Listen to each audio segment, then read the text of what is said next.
atakuwa anawasili kwa ajili ya kufanya ufunguzi wa maandalizi hayo ya mkutano mkubwa wa Afrika wa chakula pamoja na kilimo. Lengo ikiwa ni kuendeleza mengi ambayo yanafanyika katika sekta hiyo ya kilimo, lakini kwa sasa anayewasili hapo ni makamu wa rais, na tutafahamu mengi zaidi hapo baadaye kuhusiana na kile ambacho kitaendelea kujiri.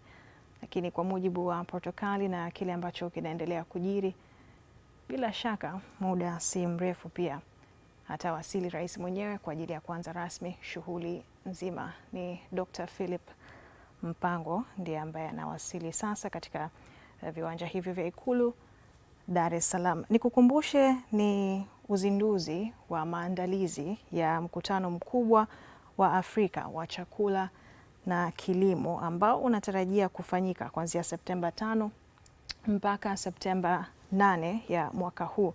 Na Tanzania kwa mwaka huu ndio itakuwa mwenyeji wa mkutano huu mkubwa wa Afrika wa masuala ya chakula na kilimo ambao utafanyika hapo baadaye. Lakini hii leo anatarajiwa Rais Samia Suluhu Hassan kuzindua maandalizi ya mkutano huo Ikulu Dar es Salaam, ikiwa ni kwa mujibu wa taarifa ambayo ilitolewa awali na mkurugenzi wa mawasiliano wa Ikulu Zuhura Yunus. Na mkutano huu wa Afrika wa chakula wa Septemba unatarajiwa kuhudhuria na viongozi mbalimbali na watu takriban 3,000 wakiwa wanatokea katika sehemu mbalimbali barani Afrika na duniani kwa ujumla, ikiwa ni miongoni mwa ajenda muhimu ambazo zinatekelezwa si tu kama nchi Tanzania, lakini Afrika kwa ujumla na nchi wanachama ikiwemo hata zile za Umoja wa Mataifa. Na unatarajiwa kuhudhuriwa na maraisi, mawaziri pamoja na wakuu wa taasisi za kimataifa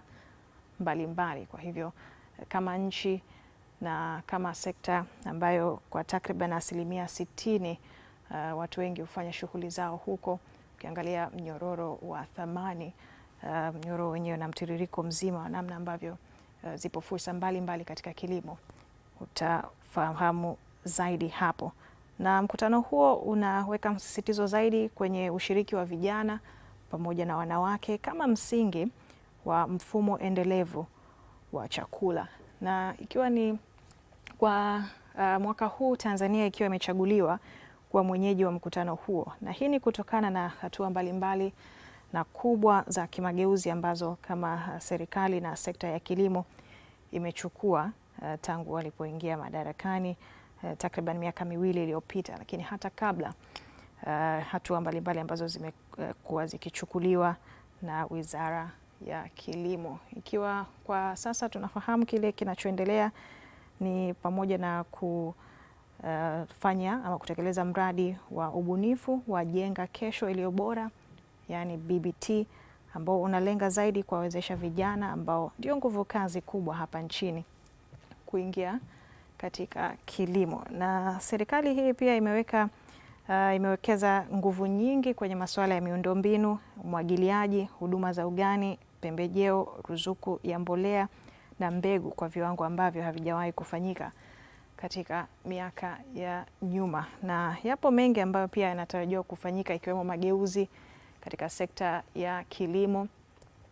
Wapo wadau mbalimbali ambao wamehudhuria ufunguzi huu wa maandalizi ili kuangalia ni kwa namna gani basi watu wengi ama washiriki wengi kutoka hapa nchini wataendelea kunufaika. Muda si mrefu anayetarajiwa kuwasili ni Rais wa Jamhuri ya Muungano wa Tanzania, Rais Samia Suluhu Hassan, lakini kwa sasa wadau, viongozi, mawaziri, viongozi wa stafu na watu mbalimbali wameendelea kufika, na ikiwa ni idadi kubwa tayari wamekwisha wasili hapo Ikulu Dar es Salaam. Na shughuli hii inataraji kuanza muda si mrefu na tutashuhudia mengi zaidi.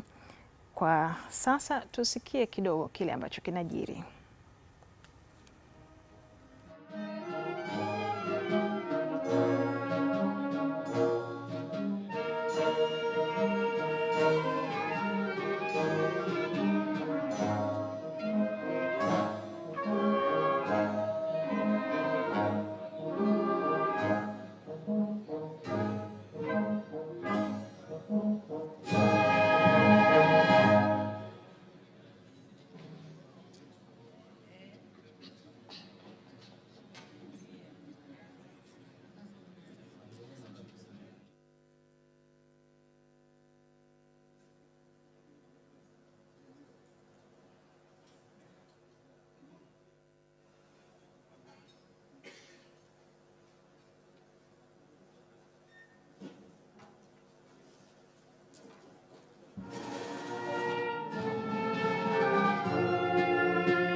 Naam, ni mkutano ambao unatarajia kufanyika Septemba 5 mpaka 8 mwaka huu, na Tanzania ndiyo inatarajia kuwa mwenyeji wa mkutano mkubwa huo wa Afrika wa chakula na kilimo. Hii leo Rais wa Jamhuri ya Muungano wa Tanzania, Rais Samia Suluhu Hassan, anazindua maandalizi ya mkutano huo ambao unafanyika Ikulu Dar es Salaam, ikiwa ni kwa mujibu wa taarifa iliyotolewa. Na ni mkutano wa Afrika wa chakula wa Septemba ambao unatarajiwa kuhudhuriwa na watu takriban 3,000 kutoka sehemu mbalimbali barani Afrika na duniani, na watakuwemo pia maraisi, mawaziri, wakuu wa taasisi za kimataifa ambao wanatarajiwa kuhudhuria katika mkutano huo ambao utafanyika Septemba 5 mpaka 8, na mkutano huo unaweka msisitizo zaidi kwa vijana na wanawake kama msingi wa mfumo endelevu wa masuala ya chakula. Na AGRF ni jukwaa la mapinduzi ya kijani barani Afrika ambalo kwa kawaida hufanya mikutano mbalimbali ikiwa kwa mwaka huu Tanzania ndio inatarajia kuwa mwenyeji wa mkutano huo mkubwa wa Afrika wa masuala ya chakula na kilimo. Na jukwaa hili zaidi huendeleza masuala mbalimbali ikiwemo ajenda za kilimo, mifumo ya chakula, ambapo msisitizo pia mkubwa kwa mwaka huu unawekwa kwa vijana na wanawake. Na unaweza ukasema huenda hapo baadaye Afrika ama bara zima la Afrika likaanza kujitosheleza katika masuala ya chakula baada ya wadau mbalimbali wa maendeleo pamoja na wataalamu wa sekta ya kilimo kukutana na kujadili ni njia zipi zifanyike ama vitu gani vifanyike ili kufikia swala hilo, na kujadili pia masuala mbalimbali ya kupata suluhu ya uhakika na usalama wa chakula barani humo. Na maandalizi haya ndio ambayo yanatarajiwa kuzinduliwa hii leo, tayari viongozi mbalimbali wakiwa wamekwisha wasili. Na kwa sasa tusikie kidogo kinachojiri na tutaendelea kufuatilia.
Thank you very much.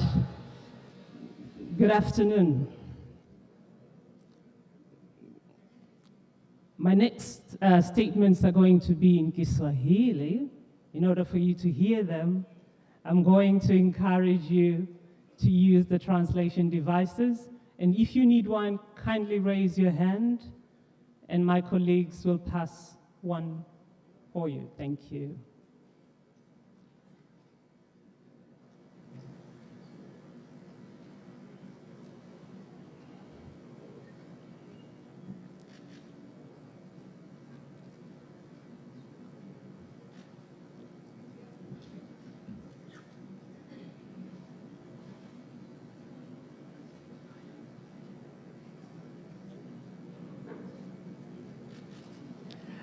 As we continue to hand out the translation devices, I will continue to speak in English. So channel 1 will be in English, channel 2 in French. And if you're speaking some other language that we can't help, maybe someone else will try to help you out. Our program will start momentarily. So we kindly ask you to feel welcome. We're going to have 3 parts. The first bit, after the arrival of the president, we will be launching the 2023 AGRF, which has changed names over time. And as you can see in front of you, we will be projecting some information about AGRF, African Food System Forum. And at the same time, I'm happy my colleague is here. You can tell I was trying to sit in. Zuhura, welcome. After we finish the launch, then we'll do a fundraising. And then after that, we hope you will all join us for dinner after hard work this afternoon, this late afternoon, early evening. Karibuni sana. Zura, over to you.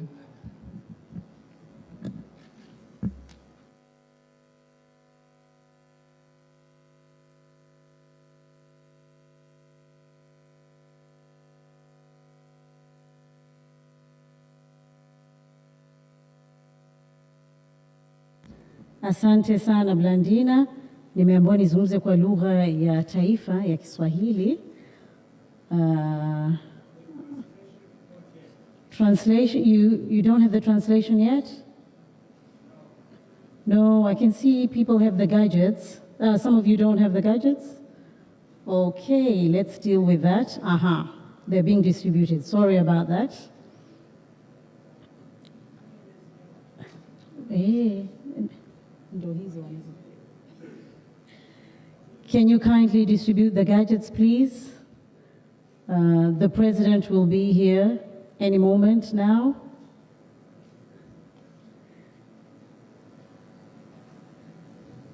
Everybody has a gadget. I'll try and speak both languages, but oh, well, let's deal with that.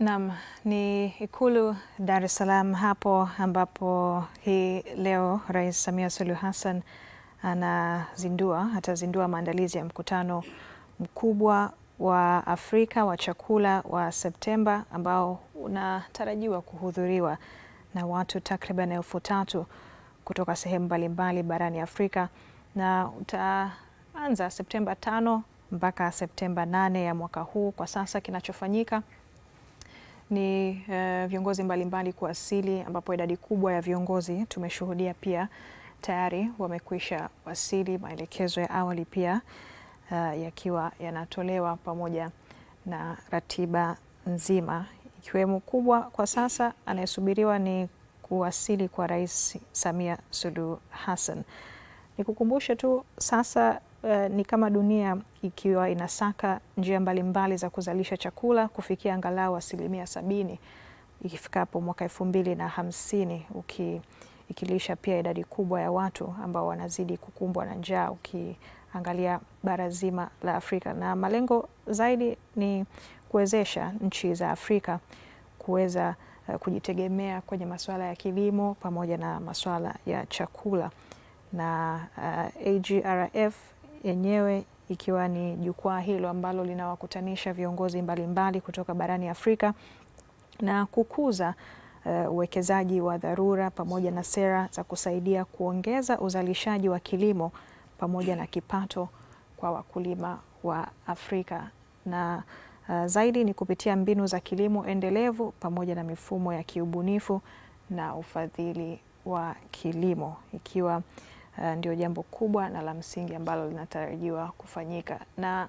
aliyekuwa akisubiriwa ni Rais Samia Suluhu Hassan, na ndiye sasa anawasili katika viwanja vya Ikulu Dar es Salaam, akiwa anazindua maandalizi ya mkutano huu mkubwa wa Afrika wa chakula ambao utatarajiwa kufanyika Septemba kuanzia tarehe 5 mpaka tarehe 8 ya mwaka huu, na maandalizi yanatarajiwa kufanyika kuanzia sasa, kwa sababu ni mkutano mkubwa ambao utawakutanisha viongozi, maraisi, mawaziri pamoja na wakuu wa taasisi mbalimbali za kimataifa, na ikiwa sasa idadi kubwa tayari ya viongozi wamekwisha wasili, rais ndiye anawasili katika viwanja hivyo vya Ikulu Dar es Salaam tayari kwa ajili ya kuanza shughuli nzima na ratiba ambayo imekuwa ikimsubiri mbele yake, ikiwa pia kwa mwaka huu Tanzania imechaguliwa na ndiye itakuwa mwenyeji, kwa sababu mikutano hii inafanyika kila mwaka katika mataifa mbalimbali, na kwa mwaka huu Tanzania inakuwa mwenyeji wa mkutano huu mkubwa wa Afrika wa masuala ya chakula, kilimo, na utafanyika kuanzia tarehe 5 mpaka tarehe 8. Karibu ufuatilie kinachojiri.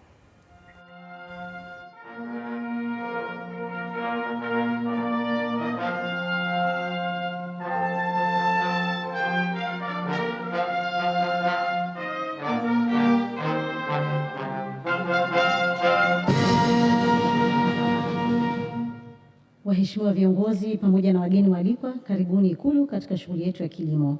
Naomba sana tuendelee kusimama kwa ajili ya wimbo wa taifa na ule wa Afrika Mashariki.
Asante sana. Naomba tukae tafadhali. Mheshimiwa Samia Suluhu Hassan, Rais wa Jamhuri ya Muungano wa Tanzania. Dr. Philip Isdori Mpango, Makamu wa Rais wa Jamhuri ya Muungano wa Tanzania. Dr. Hussein Ali Mwinyi, Rais wa Zanzibar, pamoja na ujumbe ulioambatana nao. Mheshimiwa Kassim Majaliwa, Waziri Mkuu wa Jamhuri ya Muungano wa Tanzania. Mheshimiwa Haile Mariam Desalegn, Waziri Mkuu mstaafu wa Ethiopia na pia mwenyekiti wa bodi ya AGRA. Napenda pia kutambua uwepo wa Rais mstaafu wa Jamhuri ya Muungano wa Tanzania, Dr. Jakaya Mrisho Kikwete. Mabibi na mabwana, karibuni sana Ikulu. Mkutano huu kama tunavyojua ni jukwaa hasa la kilimo. Lakini mimi nikifikiria kilimo, cha kwanza ninawaza chakula, na bila shaka kila mtu anapenda kula. Mimi naona mnanong'ona, ni kweli. Ni vyakula tu tofauti. Mimi hasa napenda wali. Kwa hiyo nikasema hebu niangalie kidogo takwimu za mchele Tanzania. Nikaona kwamba Tanzania ni miongoni wa wazalishaji wakubwa watano wa mchele barani Afrika, na pia ni mzalishaji mkubwa sana wa Afrika Mashariki. Kwa hiyo mkutano huu ni muhimu sana, kwanza kuielezea Tanzania ina uwezo gani, na kama mnavyojua Tanzania ina mpango wa kuilisha dunia, yani feeding the world. Kwa hivyo ni vijimambo tu. Lakini kabla hatujaendelea sana, nimkaribishe mzungumzaji wa kwanza ambaye ni Katibu Mkuu wa Wizara ya Kilimo, Mheshimiwa Gerald Geoffrey Mweli, kwa ajili sasa ya kuendelea na utambulisho wa viongozi mbalimbali wa serikali, sekta binafsi na baadhi ya wageni walioalikwa katika Ikulu ya jijini Dar es Salaam. Karibu sana.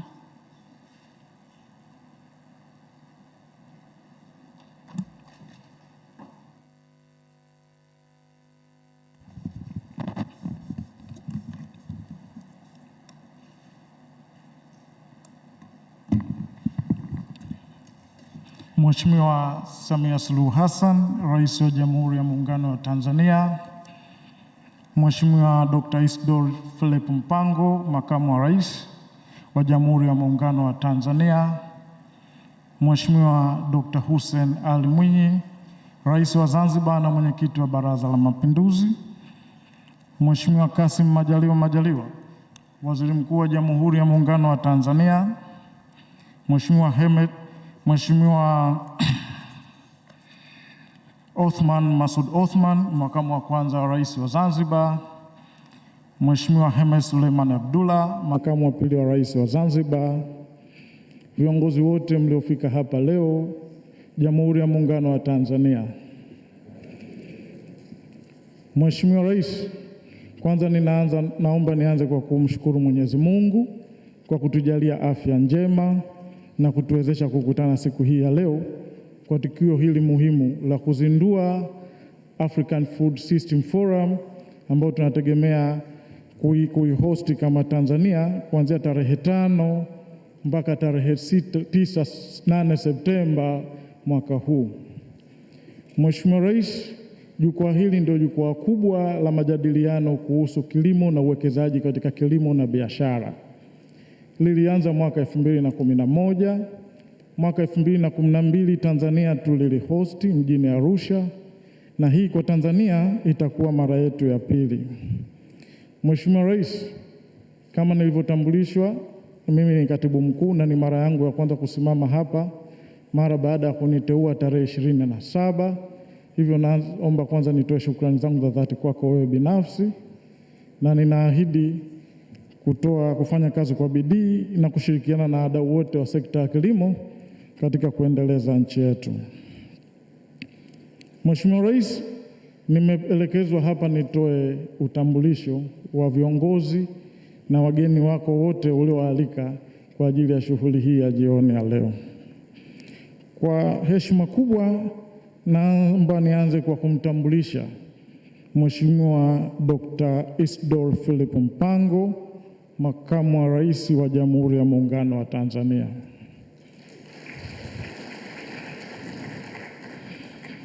Mheshimiwa Rais, naomba pia nimtambulishe Dr. Hussein Ali Mwinyi, Rais wa Zanzibar na mwenyekiti wa Baraza la Mapinduzi. Naomba nimtambulishe pia kwenu Kassim Majaliwa, Waziri Mkuu wa Jamhuri ya Muungano wa Tanzania. Naomba pia nimtambulishe Mheshimiwa Othman Masoud Osman, makamu wa kwanza wa rais wa Zanzibar. Naomba pia nimtambulishe Mheshimiwa Hamed Suleiman Abdullah, makamu wa pili wa rais wa Zanzibar. Naomba pia nimtambulishe Dr. Tulia Ackson, spika wa bunge wa Jamhuri ya Muungano wa Tanzania. Naomba nimtambulishe Dr. Jakaya Mrisho Kikwete, mjumbe wa AGRA, mwenyekiti wa tuzo ya chakula Afrika na rais mstaafu wa Jamhuri ya Muungano wa Tanzania. Naomba nimtambulishe Mheshimiwa Haile Mariam Desalegn, waziri mkuu wa Ethiopia na mwenyekiti wa bodi ya AGRA.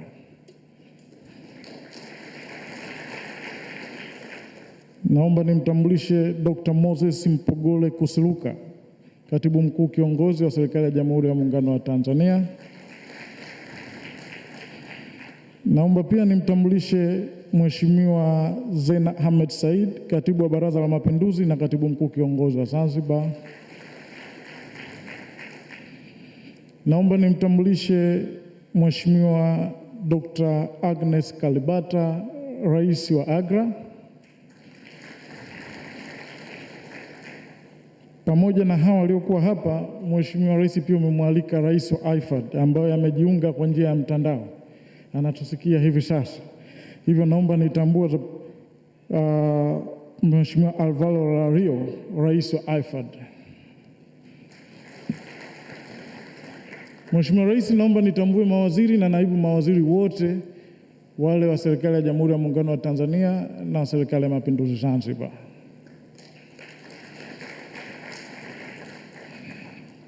Mheshimiwa Rais, pia naomba nitambue makatibu wakuu na naibu makatibu wakuu wote kutoka serikali zote mbili.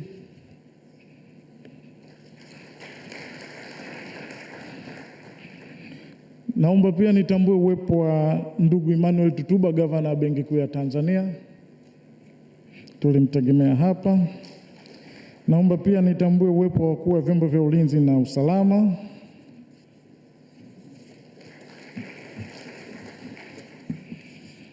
Mheshimiwa Rais, leo pia tuna bahati ya kupata mwakilishi kutoka serikali ya Rwanda ambaye ni Dr. Olivia Kamana, katibu mkuu Wizara ya Kilimo, Mifugo nchini Rwanda.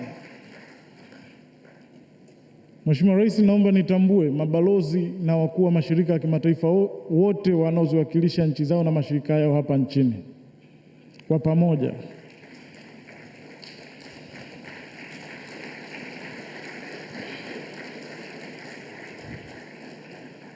Mheshimiwa Rais, naomba kwa kipekee nimtambue pia AGRF ni taasisi ndani ya AGRA. Leo tuna bahati ya kuwa na mtendaji mkuu wa AGRF, Bwana Amarth Pathsene.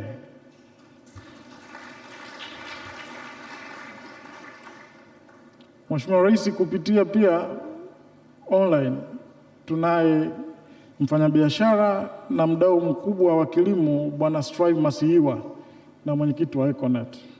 Tunatambua ushiriki wake.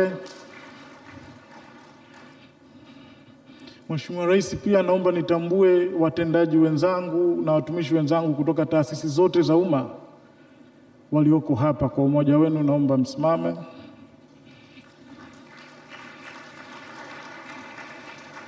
Kutoka serikali zote mbili. Mheshimiwa Rais, pia naomba nitambue uwepo wa wakurugenzi wa halmashauri zote za Dar es Salaam 5 kwa umoja wenu.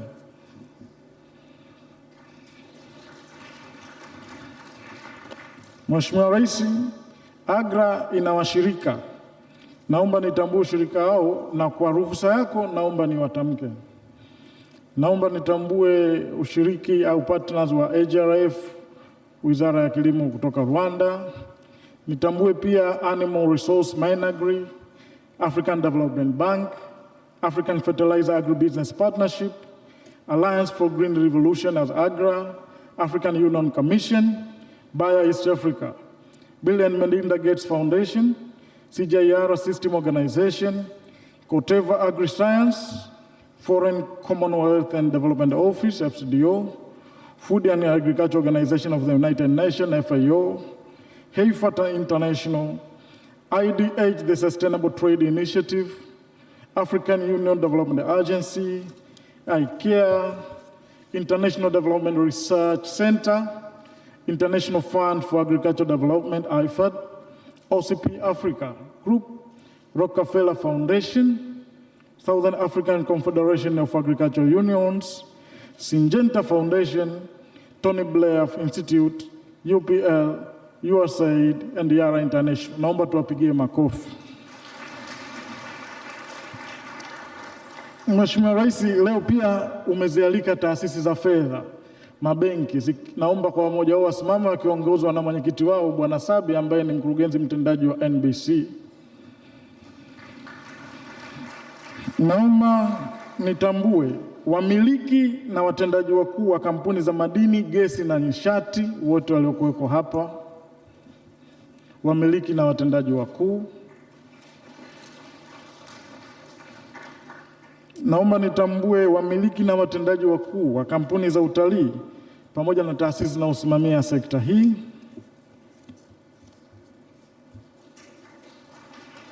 Mheshimiwa Rais, pia umewaalika wamiliki na watendaji wakuu wa mahoteli wote kutoka Tanzania bara na Zanzibar. Wamiliki na wa kampuni za mbolea na kampuni za wasindikaji wa chakula nchini.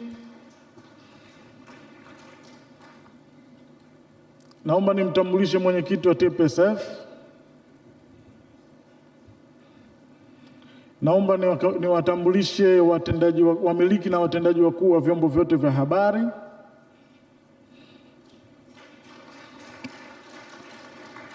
Mheshimiwa Rais, pia umewaalika wawakilishi kutoka vyama vya wakulima kwa pamoja na taasisi zisizo za kiserikali zinazoshughulika na kilimo. Kwa pamoja na umoja wenu naomba msimame. Wawakilishi wa vijana na wanawake kwenye kilimo. Mheshimiwa Rais, kwa heshima kubwa naomba pia niwatambulishe viongozi wa dini ambao umewaalika hapa leo. Mheshimiwa Rais, naomba pia niwatambulishe wawakilishi wa vyama vya siasa.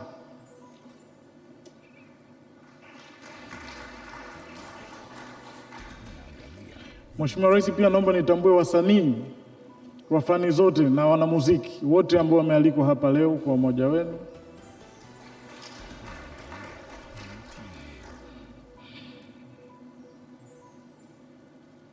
Mheshimiwa Rais, pia tunatambua kuna wanaojiunga na wanaendelea kujiunga kwenye mitandao ya kijamii. Tunatambua ushiriki wao.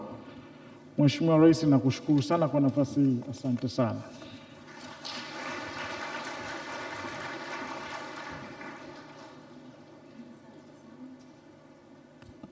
Asante sana Katibu Mkuu wa Wizara ya Kilimo, Gerard Geoffrey Mweli.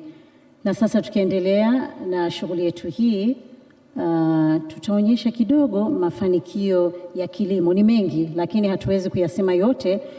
Kwa kifupi tu, mkiangalia kwenye screen hapo tutapata kuona maendeleo ya kilimo nchini Tanzania.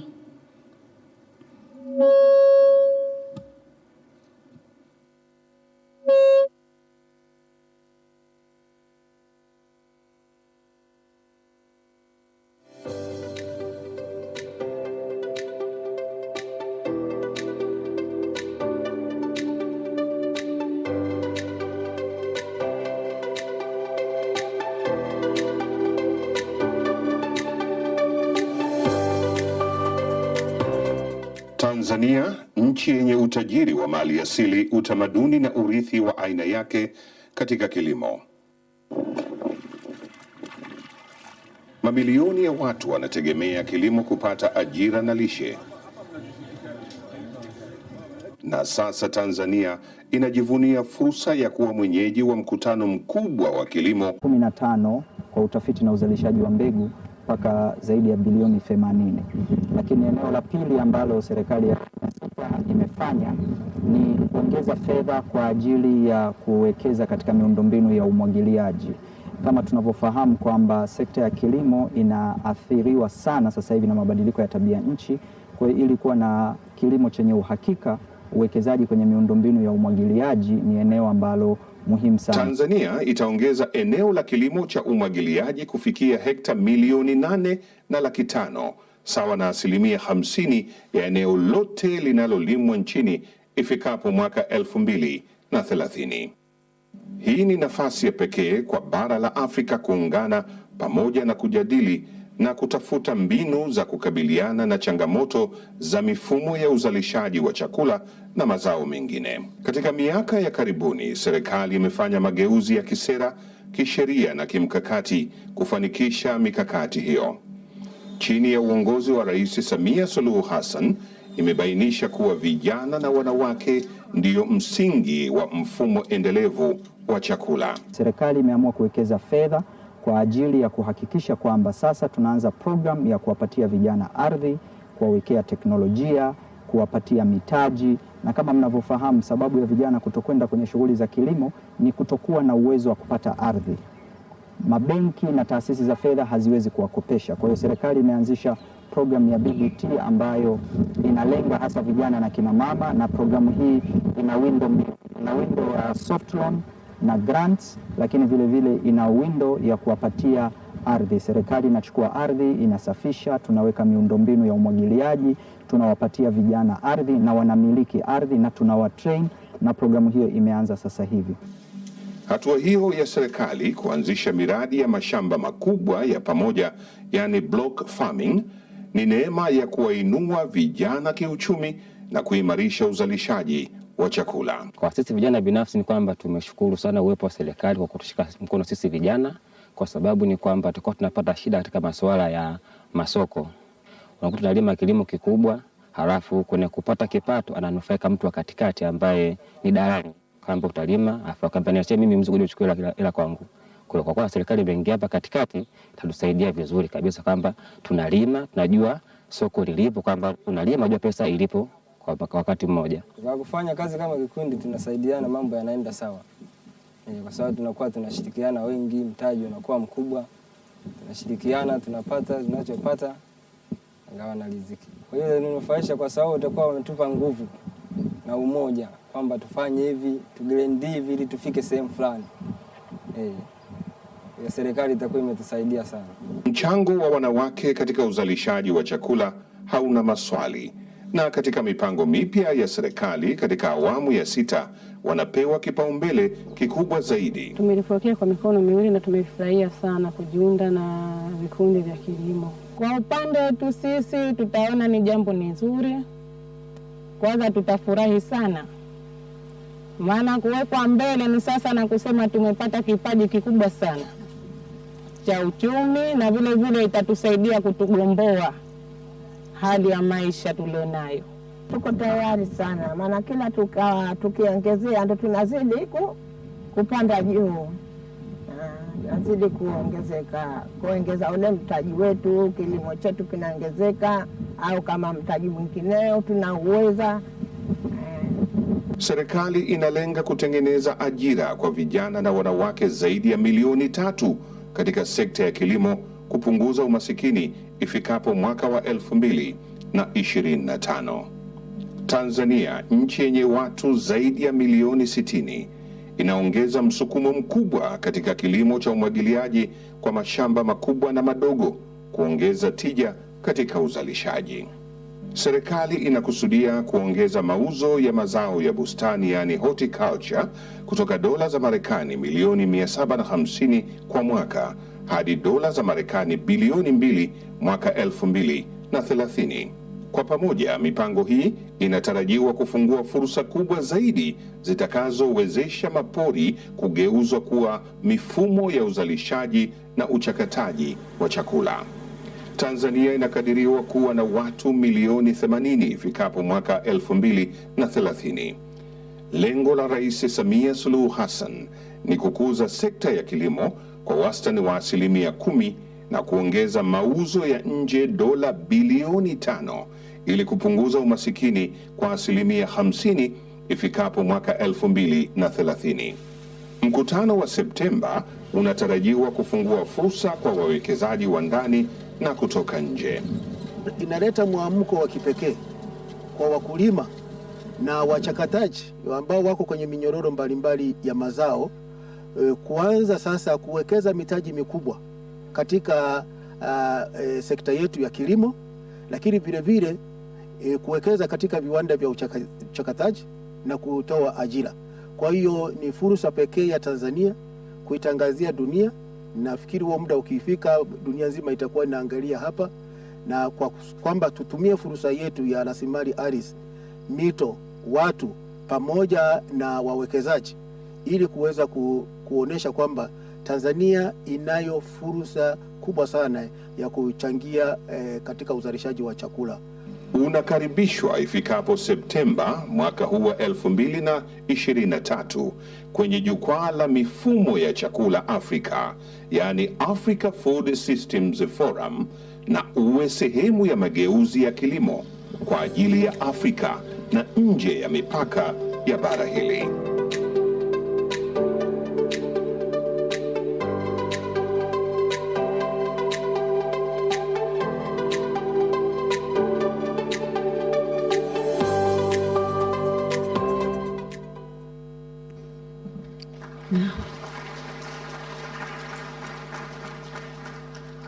Asante sana, na sasa naomba nimkaribishe Waziri wa Kilimo hapa Tanzania, Mheshimiwa Hussein Bashe. Karibu sana Waziri.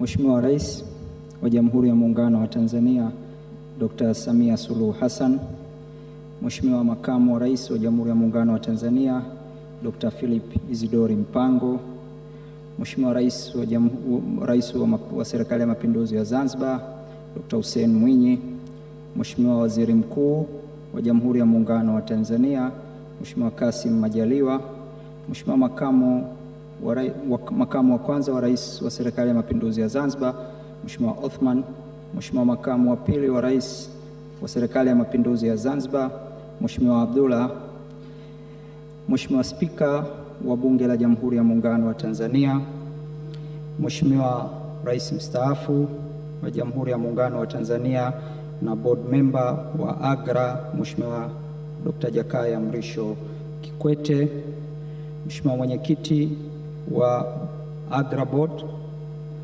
Waziri Mkuu Mstaafu wa Ethiopia Mheshimiwa Haile Mariam, President wa AGRA dadangu Agnes, waheshimiwa mabalozi, development partners na private sector ya Tanzania. Mheshimiwa Rais, awali ya yote nitumie nafasi hii kukushukuru wewe kwa dhati, kuishukuru serikali ya Jamhuri ya Muungano wa Tanzania na Serikali ya Mapinduzi ya Zanzibar, nyote viongozi wetu kuweka commitment kubwa katika sekta ya kilimo, na washukuruni sana kwa niaba ya wenzangu na wakulima wa nchi hii. Mheshimiwa Rais, katika historia ya AGRF na AGRA, hii ni mara ya kwanza launch ya AGRF inafanyika katika State House. Tafsiri yake ni namna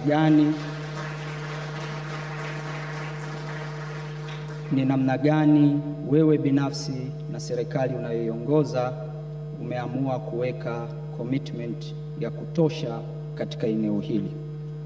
Mheshimiwa Rais, leo ni siku ya tukio la uzinduzi wa Food System Summit, na shughuli za Food System Summit baada ya uzinduzi huu zitaendelea kuwepo mpaka kilele kitakapofanyika mwezi Septemba.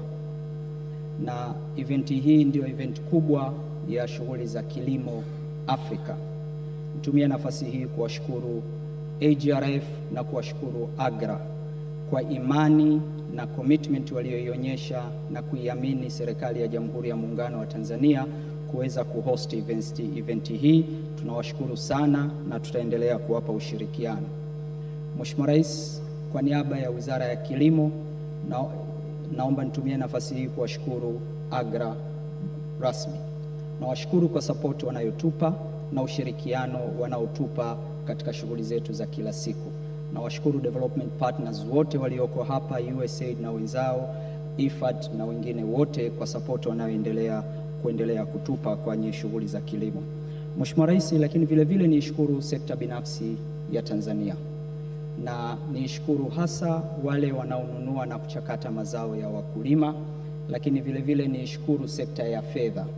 Kumetokea mabadiliko makubwa sana katika eneo la sekta ya fedha, na wao kuwa tayari na kuweza kufata apili uliyoitoa wewe ya kuomba kupunguza interest rate kwenye eneo la kilimo. Nawashukuru sana na wameanza kutekeleza, angalau sasa tumeanza kuona riba za 9% kwenye sekta ya kilimo. Nawashukuru sana.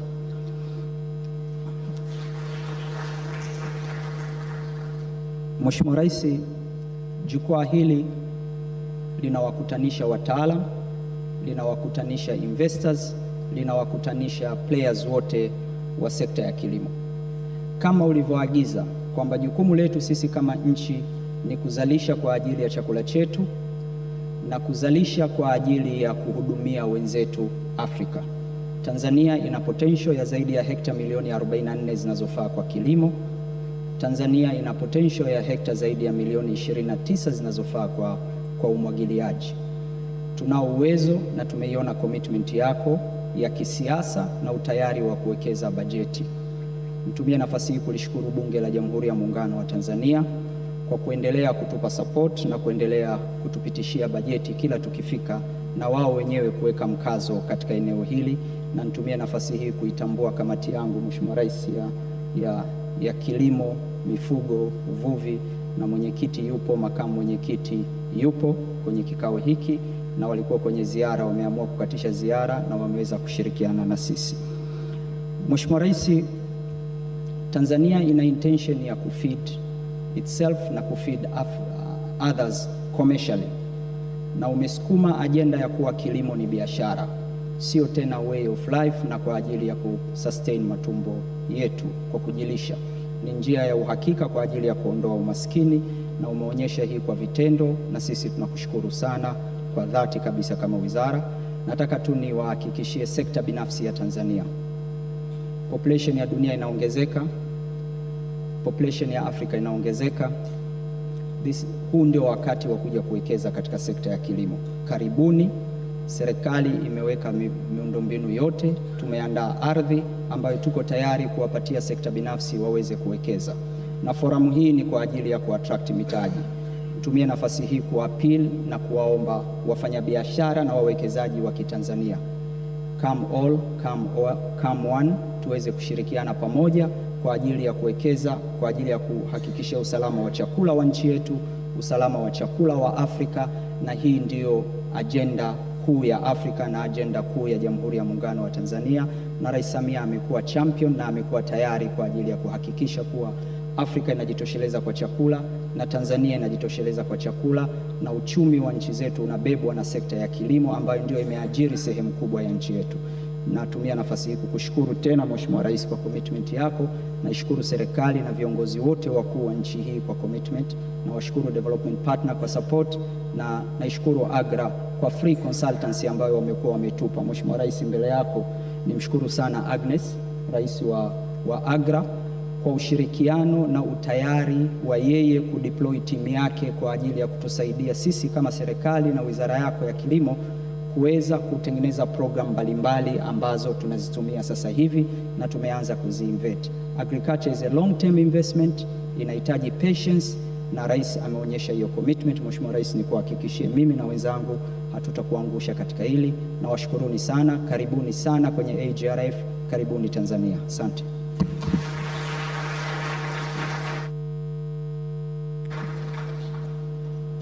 Asante sana Mheshimiwa Waziri wa Kilimo huyo Hussein Bashe. Na sasa tupate kuwasikiliza baadhi ya wakilishi kutoka AGRA, tukianza naye Amat Pate Sene ambaye ni mkurugenzi mtendaji wa Africa Food Systems Forum. Karibu sana. You're warmly welcome.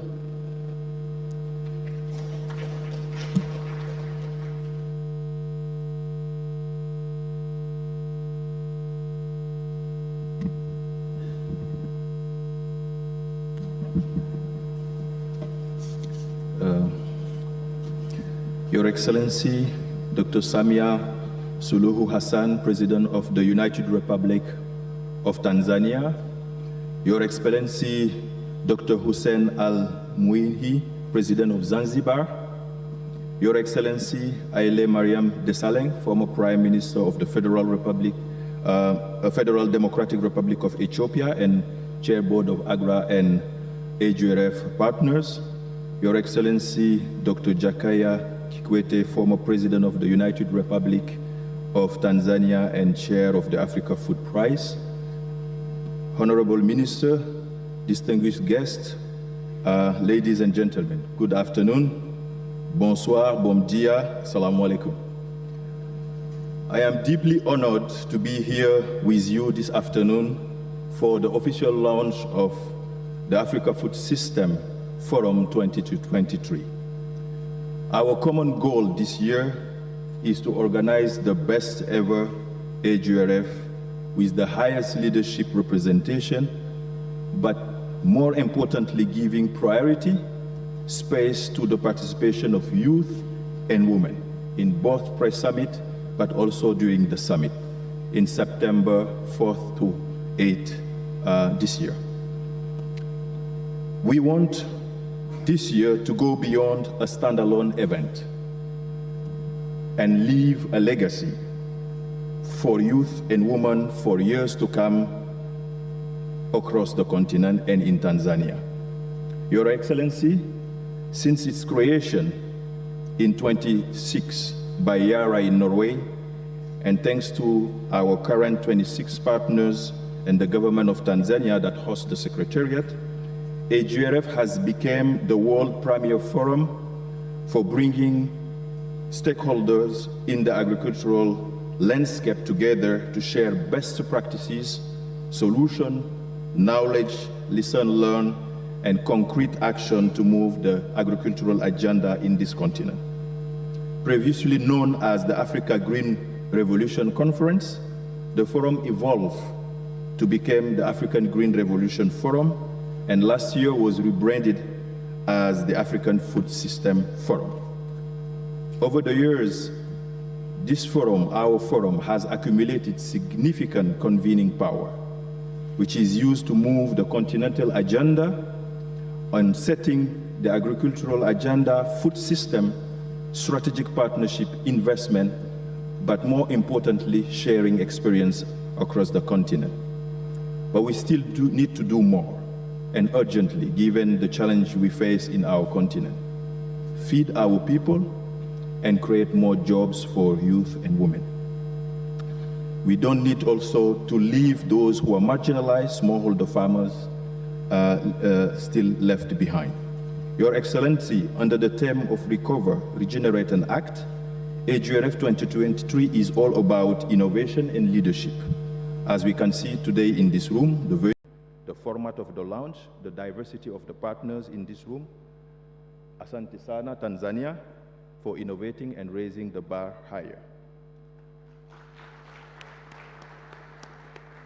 With the right investment and policy framework in agriculture, poverty, hunger can be addressed and food security and food system transformed in our continent. We know that this can be done, and as we plan to become a leading continental platform, but also a global continental platform at the highest level possible. Ladies and gentlemen, on behalf of the AGRF Secretariat, AGRA, and our partners, I would like to conclude by thanking and commending the government of the United Republic of Tanzania, led by Her Excellency Dr. Samia Suluhu, and the Ministry of Agriculture for the commitment and the attention to the planning of this year's summit. With the level of energy, enthusiasm, passion, expertise, and strong leadership, we are confident that this year's forum will bring together brilliant minds from Africa and beyond to lead food system transformation and prosperity in our beautiful continent. Thank you, and asante sana.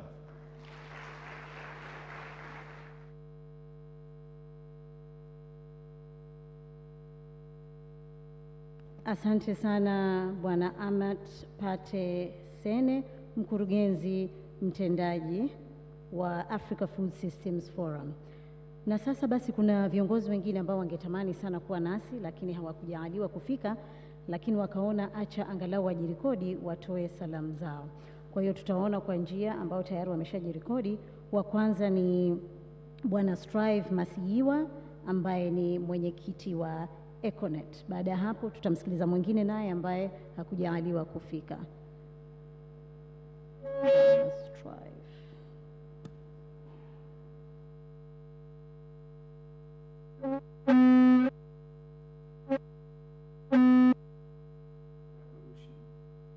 In Africa.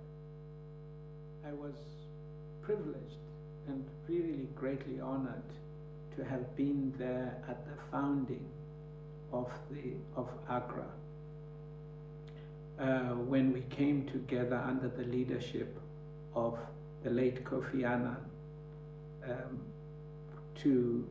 whose vision is what we are pursuing to this day. Kofi Annan called on Africa to launch a green revolution, saying that economic transformation that will lead to prosperity for all our people will not be possible until we have effectively addressed agricultural production and food systems in Africa. Working under him was truly inspiring. And he laid out for us a vision which had a number of key tenets to it.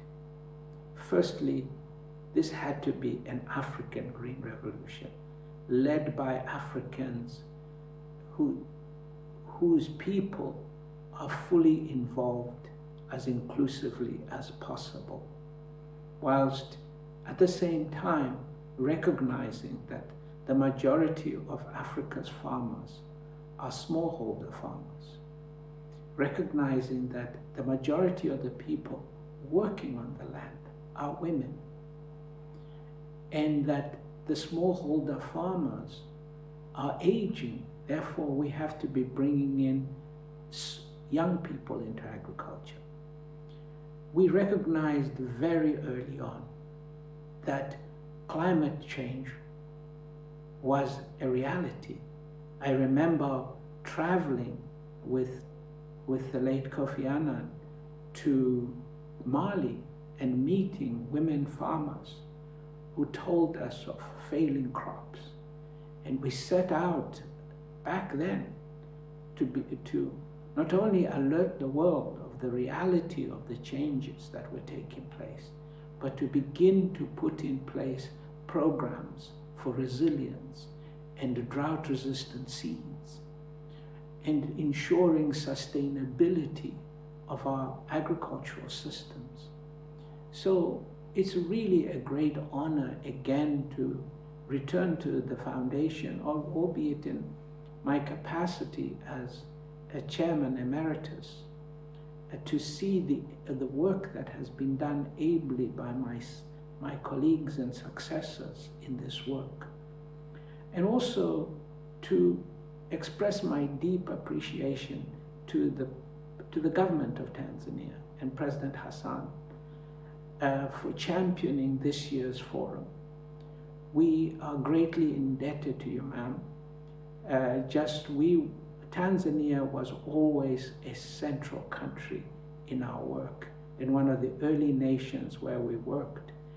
At many of our early meetings, I traveled very often to Tanzania with Kofi Annan to meet with Tanzania's leaders, including President Kikwete, who, when he stepped down as president, agreed to join us on the board of AGRA, bringing his extraordinary experience, vision, and wisdom, and of course the support of the Tanzanian people. Your Excellency, we really appreciate that you will host us this year. Once again, I call on Africa's youth to not only step up their efforts to be the next generation that feeds Africa and the world, but also to come and support this year's summit, which I am assured will be the greatest we have ever held. Thank you once again, and I look forward to seeing you at the summit. Thank you.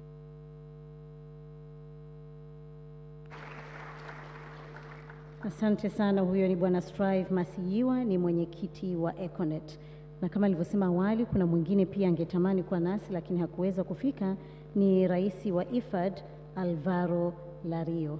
Lakini na yeye alijitahidi akajirekodi akatuletea maneno yake machache.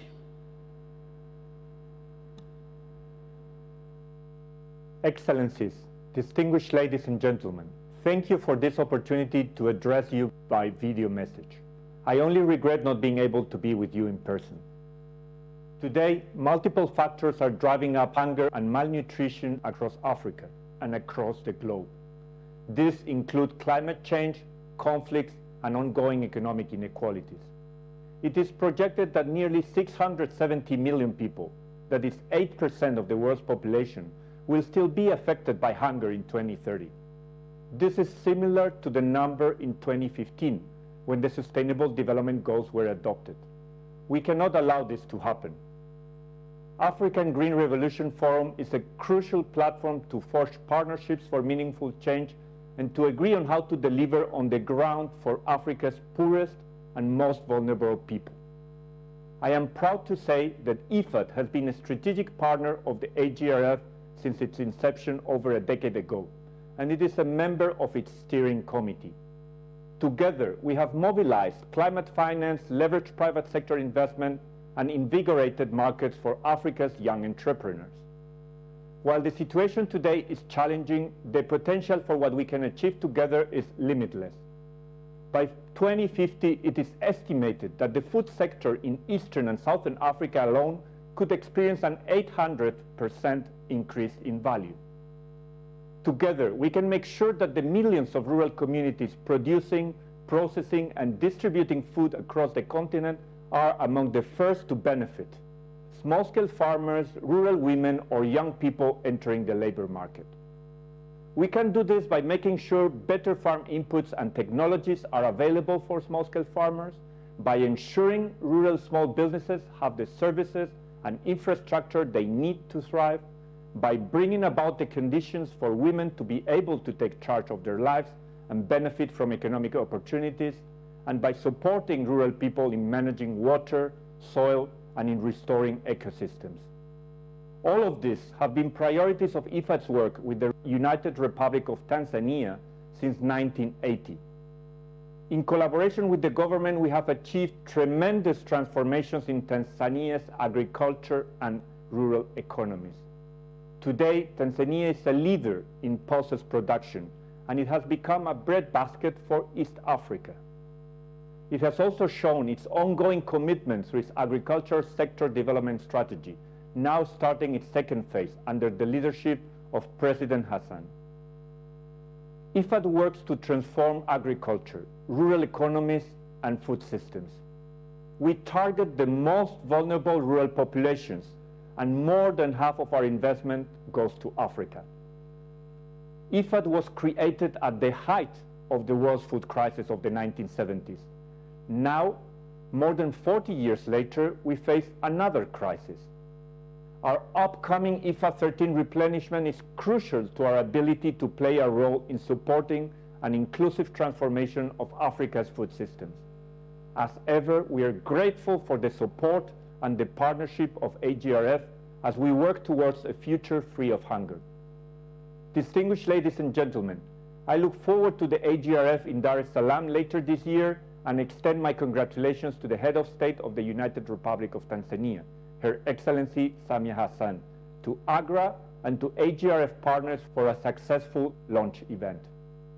I am calling on all of us to continue to work together towards a future where no one goes hungry. Asante sana.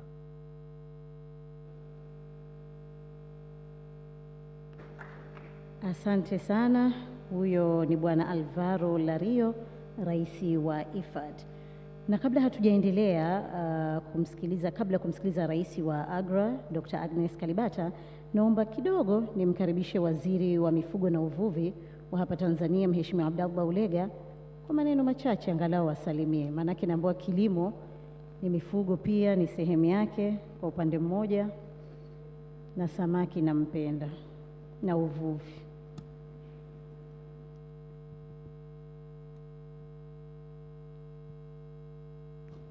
Mheshimiwa Rais wa Jamhuri ya Muungano wa Tanzania Dr. Samia Suluhu Hassan, Mheshimiwa Makamu wa Rais wa Jamhuri ya Muungano wa Tanzania Dr. Philip Isdori Mpango, Mheshimiwa Rais wa Zanzibar na Mwenyekiti wa Baraza la Mapinduzi Dr. Hussein Ali Mwinyi, Mheshimiwa Waziri Mkuu Kassim Majaliwa, Mheshimiwa Makamu wa Kwanza wa Rais Mheshimiwa Othman, Mheshimiwa Makamu wa Pili wa Rais Mheshimiwa Suleiman Abdullah, Mheshimiwa Spika wa Bunge la Jamhuri ya Muungano wa Tanzania Dr. Tulia Ackson, Mheshimiwa Rais Mstaafu wa awamu ya 4 Dr. Jakaya Mrisho Kikwete na Mheshimiwa Haile Mariam Desalegn, Waziri Mkuu Mstaafu wa Jamhuri ya Kidemokrasia ya Ethiopia na Mwenyekiti wa AGRA, Rais wa AGRA Madam Agnes, na ndugu viongozi na washiriki wote. Mheshimiwa Rais, na mimi naomba uniruhusu pia kumshukuru Mwenyezi Mungu, na baada ya kumshukuru Mwenyezi Mungu kukushukuru wewe kwa hapa karibuni, na kwa leo ni mara yangu ya kwanza kuzungumza katika jukwaa hili kubwa. Nikushukuru sana kwa kuniteua kuwa waziri wa wizara hii ya mifugo na uvuvi. Mheshimiwa Rais, baada ya shukrani zangu hizi, naomba nichukue fursa hii kukupongeza sana kwa uzinduzi wa jambo hili kubwa ambalo leo tunalishuhudia hapa. Na Mheshimiwa Rais, kwa niaba yangu na wenzangu katika Wizara ya Mifugo na Uvuvi, tunataka tukuhakikishie kwamba sisi tumefurahi sana kuwa ni part and parcel kwa mpango huu wa Africa Food System Forum katika mwaka huu wa 2023. Na kwa kweli pia tunawashukuru AGRA kwa kutupa kipaumbele na kutupa nafasi ya kuweza kushiriki kikamilifu. Mheshimiwa Rais, kama ilivyotanguliwa kusemwa kwamba tunapozungumzia chakula na usalama wa chakula na afya za wanadamu, kwa namna yoyote ile Wizara ya Mifugo na Uvuvi inahusika sana. Mheshimiwa Rais, katika wizara tumejipanga vyema na tunajua dira na malengo na dhamira yako, na nataka nikuhakikishie kwamba Wizara ya Mifugo na Uvuvi kuanzia katika upande wa nyama, lakini mpaka kwenda katika maji kwa maana ya bahari na maziwa yetu, tumejipanga ipasavyo. Tunataka tuendelee kuilisha dunia nyama ya kutoka Tanzania. Lakini kama haitoshi, sio tu kuilisha dunia nyama ya kutoka Tanzania, dhamira na malengo yale unayoyakusudia ya kuhakikisha tunakuwa hub sio tu ya beef, lakini hata katika poultry sector. Mazingira yetu ni rafiki sana, na tutahakikisha ya kwamba tunaendeleza kwa mapana sana jambo hili kubwa na zuri. Tunakusudia sio tu kupeleka nyama nje. Tunayo ardhi kubwa ya zaidi ya hekta za mraba 6,000, mali yetu wenyewe wa Tanzania. Tunataka tuondoe vichaka, tuhakikishe kwamba mule tunafanya unenepeshaji wa ng'ombe kupitia makundi ya vijana, lakini pia vile vile na kina mama. Na kama haitoshi, tuzalishe majani ndani ya nchi yetu, yatumike majani hayo, na ikiwezekana kama vile tunavyowauzia jirani zetu mahindi na bidhaa zingine, tuwauzie pia na majani yanayotoka katika maeneo yetu ya nchi yetu ya Tanzania. Mheshimiwa Rais, na katika hili tumedhamiria sana, tunakupongeza. Tumeona mara kadha ambavyo malori yanatoka katika grain reserves zetu yakienda maeneo mbalimbali yenye shida ya chakula, na sisi na timu yangu ambayo leo iko hapa, Profesa Semdoe na wengine, tumedhamiria siku moja tuone hapa Tanzania malori yanasafiri kutoka sehemu mbalimbali yakienda sehemu zenye shida ya majani. Ardhi yetu ni nzuri na hilo ndio kusudio letu, Mheshimiwa Rais, kufanya mechanization sio tu ya mahindi, lakini mechanization ya alfa, junkao na mazao mengine ambayo yatakwenda kuliwa na mifugo. Mheshimiwa Rais, kwa kumalizia, engagement yetu ya vijana tumejipanga vyema sana, kama nilivyokwisha kusema, kwenye upande wa fattening, poultry sector, lakini vile vile katika samaki. Huku kwenye samaki tunakushukuru sana, tumeianza kazi ya cage farming. Mheshimiwa Rais, siku moja tutatamani sana tukualike ukaone kazi kubwa wanaoifanya vijana wako kwenye upande wa Ziwa Victoria kwa zile pesa ulizotupatia bilioni 60 kwa ajili ya ufugaji wa samaki. Mheshimiwa Rais, tunataka fill lile gap, na ikiwezekana siku moja na sisi tufikie hatua ya kwenda kuuza nje. Mheshimiwa Rais, kwa kumalizia kabisa, fursa zetu ni nyingi sana, na vijana ni sehemu, na wakina mama, mpaka katika mwani, unenepeshaji wa kaa na mazao mengine. Mheshimiwa Rais, tunataka tutumie fursa ya mkutano huu kwa lengo la kuvutia uwekezaji zaidi kwenye fursa hii pana, ili tuweze kuilisha Afrika na dunia kwa ujumla wake. Asante sana kwa fursa hii, nashukuru sana.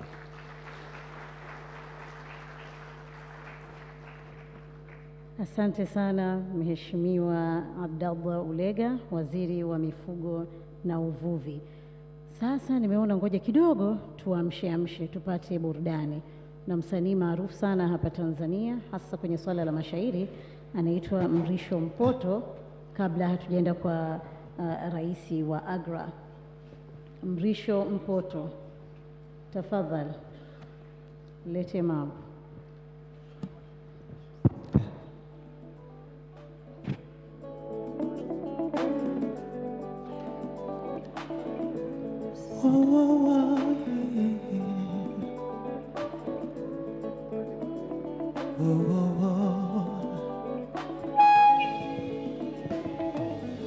Hakuna maisha,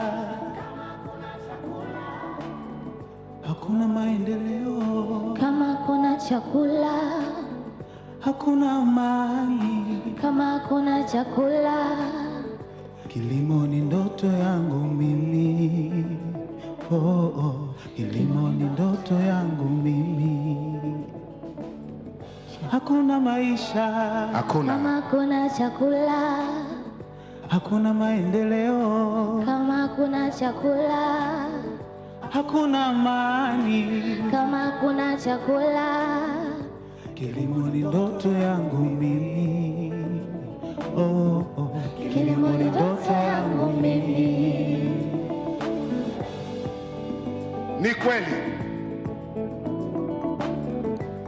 Ni kweli kilimo ni ndoto yako Mheshimiwa Rais. Kilimo ndiyo roho yako Mheshimiwa Rais. Mheshimiwa Rais wa Jamhuri ya Muungano wa Tanzania, Daktari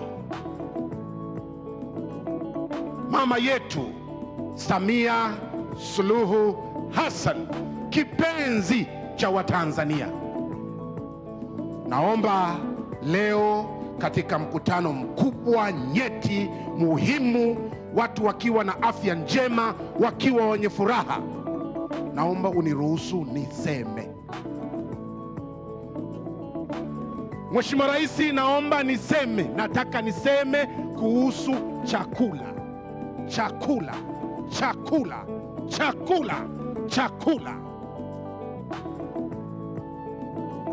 Mheshimiwa Rais, wewe unalijua hilo, ndio maana roho yako, moyo wako wote ukawekeza kwenye chakula.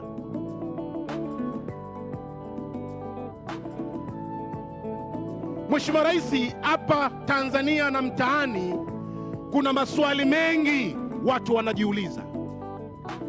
Tunakula ili tuishi au tunaishi ili tule? Ukweli ni kwamba hakuna maisha kama hakuna chakula.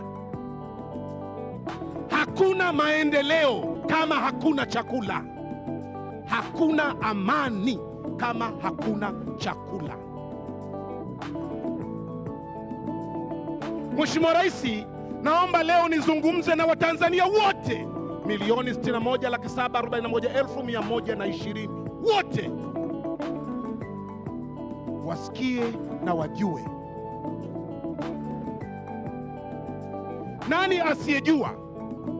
Nani asiyejua kwamba toka uhuru katika nchi yetu hatujawahi kuwa na bajeti kubwa ya chakula kama hivi sasa? Nani asiyejua? Mheshimiwa Rais, umeongeza bajeti ya chakula kwa bilioni 660 toka bilioni 294 ya kwanza mpaka bilioni 954, ongezeko la bilioni 60 haijapata kutokea katika nchi ya Tanzania.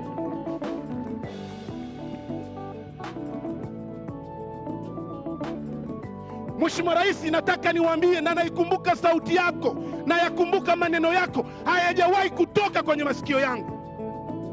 Sema nataka niilishe dunia, nataka nilime kilimo cha kisasa, kilimo cha umwagiliaji ili kuweza kukabiliana na mabadiliko ya tabia nchi. Lengo langu nilishe Tanzania, lengo langu nilishe dunia. Wewe ndio rais pekee unawaza taifa lingine na mataifa mengine. Dreams come true, my president. Mheshimiwa Rais, nayazungumza haya, nataka watu waelewe kwamba kilio na shida za Watanzania kuhusiana na pembejeo za kilimo watu wote wanajua.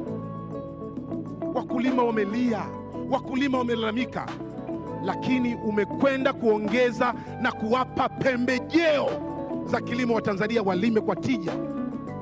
Bashe anajua. Jana usiku saa 8:16 kama hajanilisha matango poli, alituambia wakulima milioni 2,929,599 wamesajiliwa ili waweze kufikiwa kiurahisi.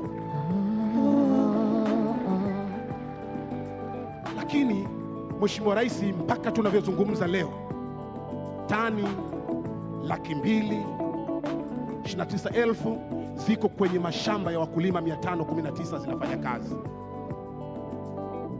Kama hakuna chakula, hakuna maisha, hakuna maendeleo, hakuna amani katika nchi yetu ya Tanzania. Mheshimiwa Rais, mimi ni mkulima, mimi nalima. Baada ya kuona changamoto za vijana na wanawake, ukamwambia Bashe atafute mpango, aje na program maalum kwa ajili ya vijana na wanawake. Hivi tunavyozungumza, imeanzishwa program maalum inaitwa BBT, Building a Better Tomorrow. Sema Building a Better Tomorrow. Rudia tena, Building a Better Tomorrow.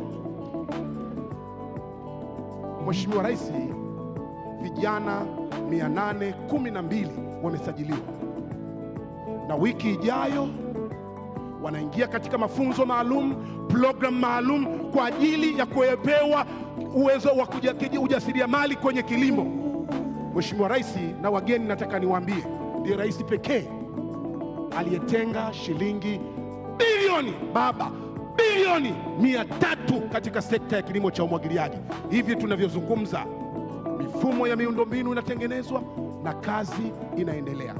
Mheshimiwa Rais, wanasema hauwezi kuona msitu ukiwa msituni, utaona miti tu, na inapobidi kukata kucha ili pete ipite, tufanye hivyo, si ndio Makamu Rais? Nipo, mimi ni mkulima. Wanaotuangalia kwenye TV wachache, niambie, nitume tukawaambie Watanzania vijijini kazi kubwa iliyofanywa na serikali ya awamu ya 6. Au unasemaje Dr. Mwinyi? Watanzania wanatakiwa kujua, tunatakiwa kwenda kuwaeleza. Huyo ndio Samia Suluhu Hassan, Rais wa Jamhuri ya Muungano wa Tanzania. Mungu mbariki, bariki serikali yake, bariki viongozi wote wa Tanzania. Hakuna maisha, hakuna maisha tuimbe wote kama hakuna chakula, tuimbe kidogo. Hakuna maendeleo kama hakuna chakula, hakuna amani kama hakuna chakula. Kilimo ni ndoto yangu mimi. Kilimo ni ndoto yako Mheshimiwa Rais. Kilimo ni ndoto yangu mimi. Hakuna maisha kama hakuna chakula, hakuna maendeleo kama hakuna chakula, hakuna amani kama hakuna chakula. Kilimo ni ndoto yangu mimi. Kilimo ni ndoto yangu mimi. Thank you. Asante. Asante sana. Huyo ni Mrisho Mpoto ambaye ni mshairi maarufu sana hapa Tanzania, na umaarufu wake mwingine anasema havai viatu. Lakini kuna mtangazaji wa zamani Charles Hillary leo alikuwa anamuuliza msalani unafanyaje? Hajajibu hilo swali. Na sasa tuendelee na shughuli yetu hii, swala la kilimo. Nadhani Mrisho Mpoto ametuamsha vya kutosha. Naomba sasa nimkaribishe Dr. Agnes Kalibata ambaye ni rais wa AGRA. Karibu sana Dr. Agnes.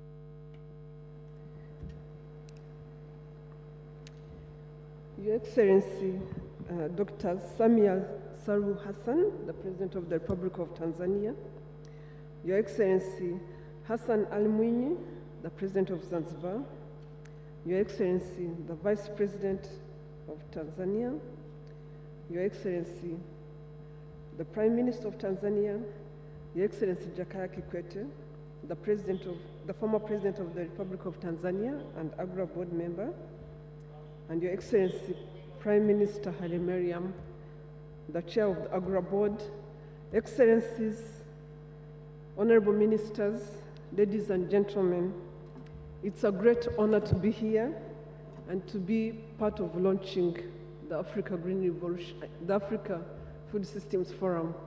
My name is Agnes Kalibata, the President of AGRA, which used to be the Alliance for Africa, for a Green Revolution in Africa. The Alliance for a Green Revolution in Africa, as His Excellency, our Chair Emeritus said, was about vision. It was about people believing, leaders believing that Africa too could be part of feeding the world, that African farmers can be part of feeding Africa, getting themselves out of poverty and feeding the world. We are extremely grateful to the partners that believed in that vision, the Bill and Melinda Gates Foundation, which has been with us from the very beginning, the Rockefeller Foundation, and the institutions that have since joined, the United States government through USAID, the German government through BMZ, and the British government through FCDO. These partners have believed that, just like Kofi Annan, that an African institution could be part of the solution to the problems we have. It's not just technologies. The country that has transformed the most probably in recent history has been about institutional innovations. I will not go into the details of that country, but we need institutional innovations, and that's what AGRA is about. Once we figured that out, we thought that transforming Africa a country at a time is going to take forever. So the Africa Green Revolution Forum was born. And the Africa Green Revolution Forum does one other thing. It brings public-private partnerships. It brings private sector to engage with governments so that we can give the opportunity to private sector to be able to be part of transforming our world. Honorable Minister Hussein and Minister of Livestock, the AGRF is coming. the biggest opportunities, those things you've been talking about, let's present them, let's bring them forward. In September, let's present them to the world so that people can see the opportunities that Tanzania presents. As was said earlier, AGRA has been in Tanzania since the beginning, and we do believe in the power of this country when it comes to how Africa can feed itself. We want to work with you to be part of that journey, and we hope that this becomes a huge beginning. We are extremely excited to be led by His Excellency Haile Mariam, who since he joined AGRA has not just seen AGRA grow, but is committed to ensuring that AGRA goes to more countries than we are currently in, and AGRA reaches more farmers. His Excellency Jakaya Kikwete has just taken over leadership from President Obasanjo of the Africa's Food Systems Prize that recognizes excellence in Africa. The first recipient, I don't know if you know, President, was actually His Excellency Haile Mariam, no, His Excellency Meles Zenawi, the first ever recipient of the Africa Food Prize. I'm very happy to say that I was actually a recipient too when I was Minister of Agriculture in Rwanda. So welcome to being the Africa Food Prize leader and taking us forward. So Your Excellency, coming back to Tanzania here as the Africa Green Revolution Forum, now the Africa Food Systems Forum, is a huge, huge leap forward. And we expect that this is going to define a new way of doing business in agriculture, that this is going to define a new way of engaging the private sector in agriculture. We look forward to how Tanzania could be part of feeding Africa. We are at the nexus of, and at we are sitting at a time which is extremely important for all of us. Food security has become so much more important. Reducing poverty has become so much more important. Dealing with climate change has become so much more important. That's why we are extremely proud that you have taken on this leadership.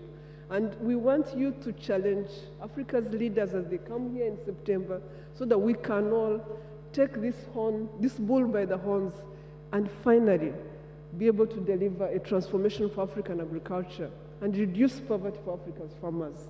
I grew up on a farm. I know what poverty feels like. But I'm also a scientist. I know it's possible. So let's get Africa's leaders to help us make it possible for African farmers. And thank you, Your Excellency, for taking on this leadership. Thank you again.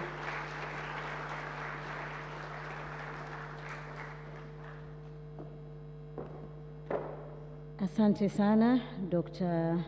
Agnes Kalibata, rais huyo wa AGRA. Na sasa naomba nimkaribishe Mheshimiwa Haile Mariam Desalegn ambaye pamoja na kuwa alikuwa waziri mkuu wa zamani wa Ethiopia, lakini sasa ni mwenyekiti wa AGRA. Karibu sana.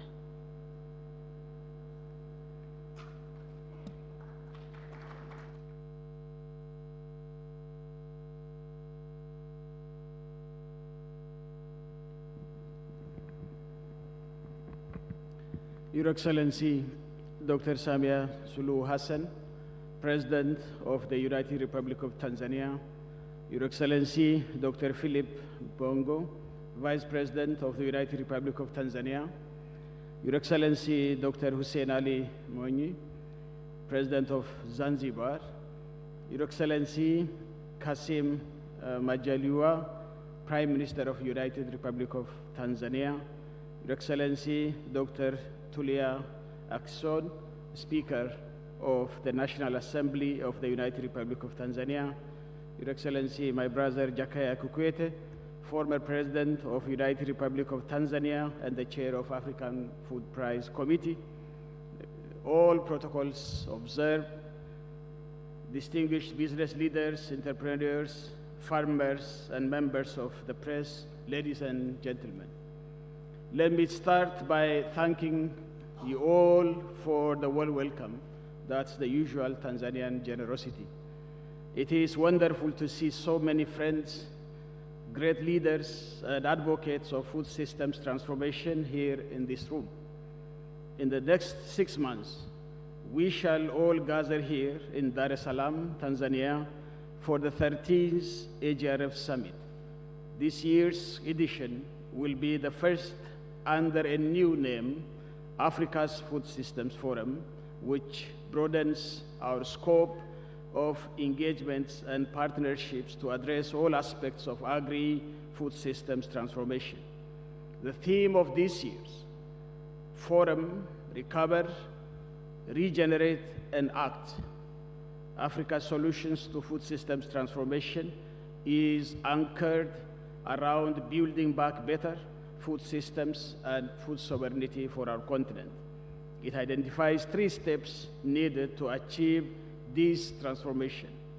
Recovery, which is a call for decisive strategies and actions to help the continent recover and rebuild its food systems following multiple crises and shocks, as we all observe.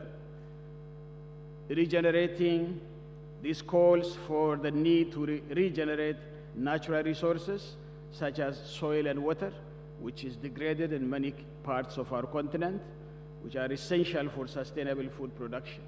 And act, a call to take urgent action to address the food systems challenge, such as climate change, food waste, and food insecurity, with only 7 years before the 2030 Sustainable Development Goal deadline.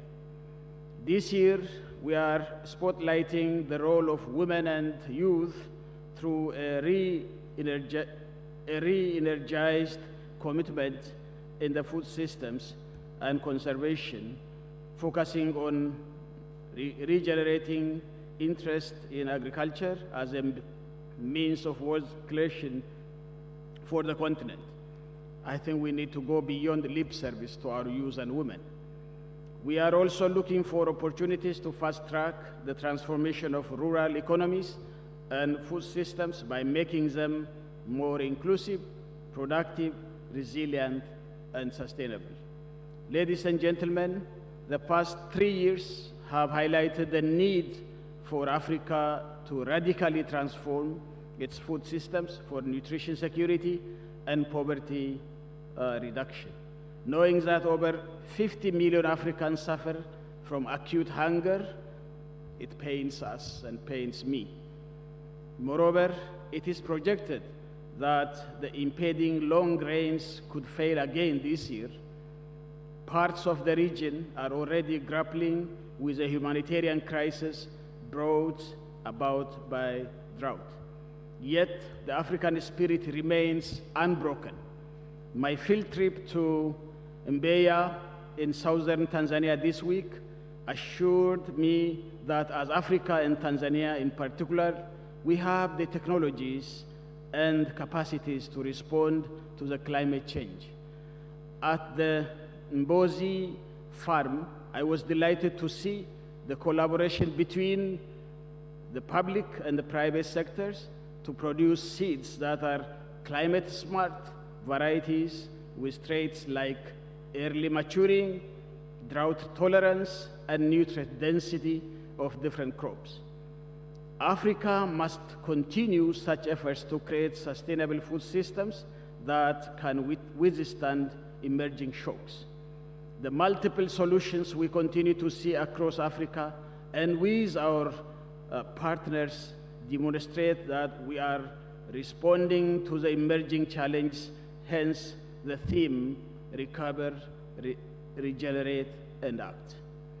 The difference between Africa we seek to see and the Africa we shall become by 2060 depends on the decisions we as leaders make and the supporting infrastructure, investments, and the policies in transforming food systems to produce sufficient, nutritious food in the changing climate conditions.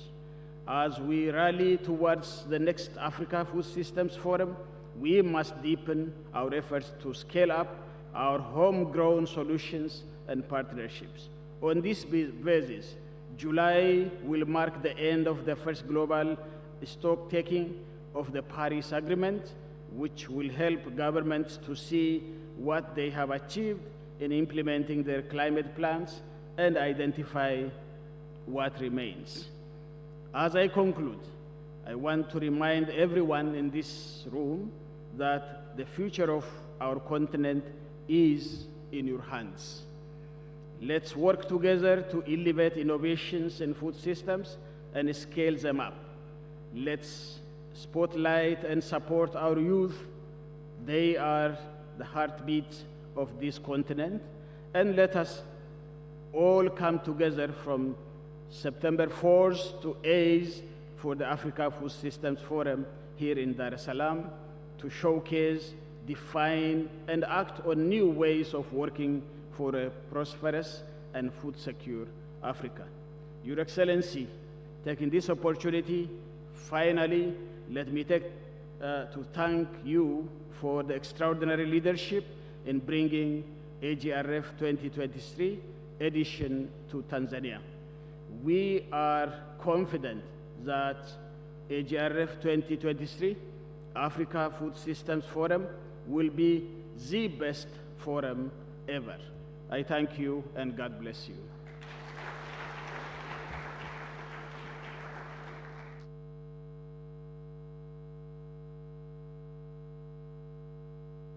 Shukran sana Mheshimiwa Haile Mariam Desalegn ambaye sasa ndio mwenyekiti wa AGRA. Na sasa tupate kutizama video nyingine ambayo tuko hapo hapo katika masuala ya kilimo.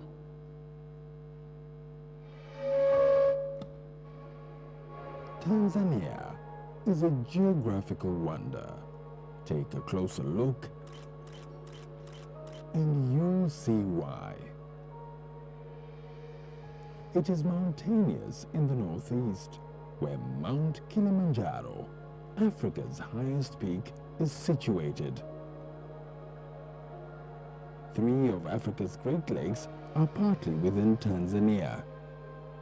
To the north and west lies Lake Victoria, Africa's biggest lake, and Lake Tanganyika, the continent's deepest lake, known for its unique species of fish. To the southwest lies Lake Nyasa.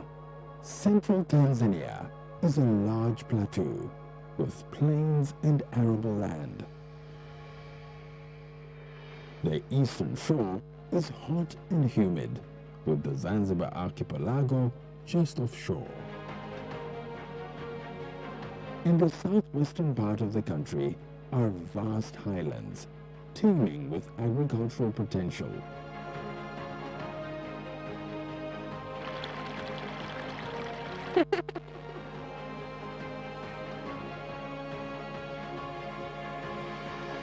Tanzania has a total of 945,000 square kilometers and 44 million hectares.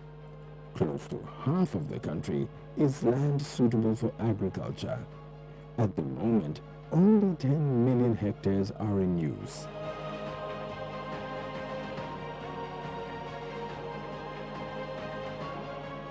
It doesn't end there. The country is divided into 4 distinct climatic zones with 2 seasons of rainfall.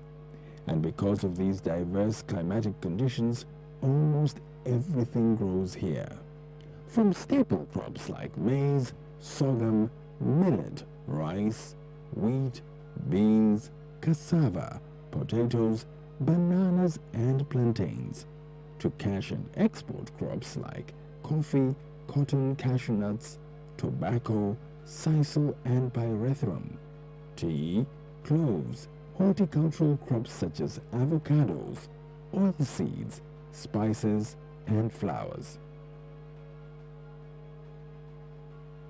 With a population of around 60 million people, the majority of whom are engaged in agriculture, finding labor for agricultural projects isn't a challenging affair. And with numerous rivers, lakes and underground water resources, there is enormous potential for irrigated agriculture. To be precise, 29.4 million hectares of land could be irrigated. With such a huge potential, the government has grand plans for its agricultural sector. Its ultimate goal, to feed Africa. The rapid adoption of smart agricultural techniques and a tireless scientific community working to develop quality seeds and produce makes such a future attainable. As such, Tanzania sees itself developing into a hub for seed multiplication in Africa. There's more. The government also has a number of initiatives that are spearheading the growth of the country's agricultural industry. The government runs a massive fertilizer subsidy program for the country's farmers. Through its Building a Better Tomorrow program, the government aims to promote Tanzanian youth engagement in agribusiness for sustainable and improved livelihoods, where it coordinates the establishment of large collective farms or block farms for young people. And with the Southern Growth Corridor of Tanzania in place, the government is actively working to establish other agricultural growth corridors in 7 agroecological zones. Because of these excellent conditions, you are sure to produce, and whatever you produce, you can sell. Great infrastructure, including a network of good roads and rail that connect to a market of more than 500 million people in Eastern and Southern Africa, supports any agricultural venture. What's more, Tanzania is business-friendly. It has a great investor policy, granting investors up to 99-year leases on agricultural land. So why not come to Tanzania? You are not late. Come, let's feed the world together.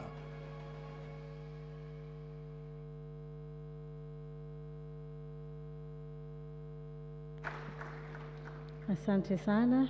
Na sasa naomba nimkaribishe Rais Mstaafu Dr. Jakaya Mrisho Kikwete, ambaye pia ni mwenyekiti wa Africa Food Prize, kwa maneno machache. Nadhani nimemshtukizia, lakini hamna neno, tutakusubiri mheshimiwa.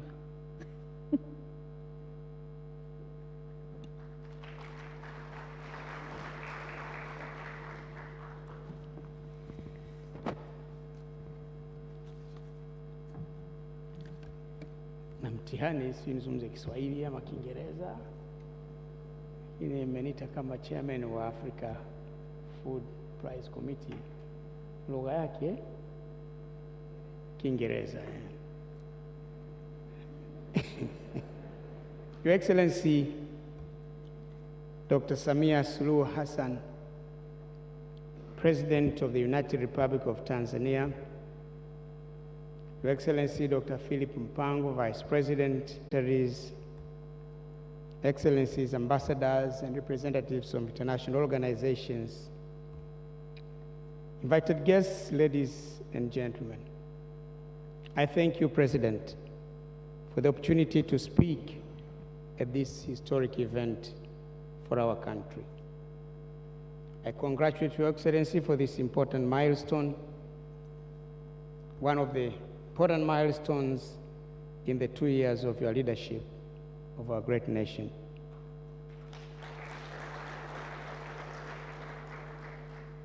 We have waited for over a decade to host the AGRIF Summit again. I'm proud that Tanzania has become the first nation to host the AGRIF as it assumes a new brand, Africa's Food Systems Forum. When Tanzania hosted the AGRIF at Ngurudoto Mountain Lodge in Arusha back in 2012 when I was president,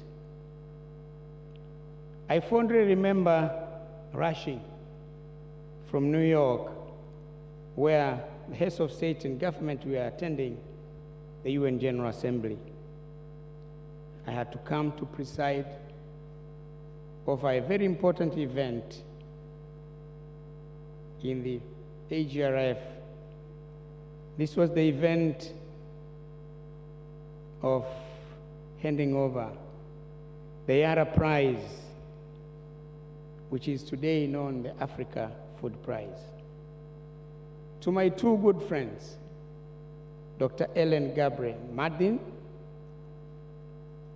of Ethiopia and Dr. Agnes Karibata. At that time, she was Minister of Agriculture for Rwanda. She's now the President of AGRA.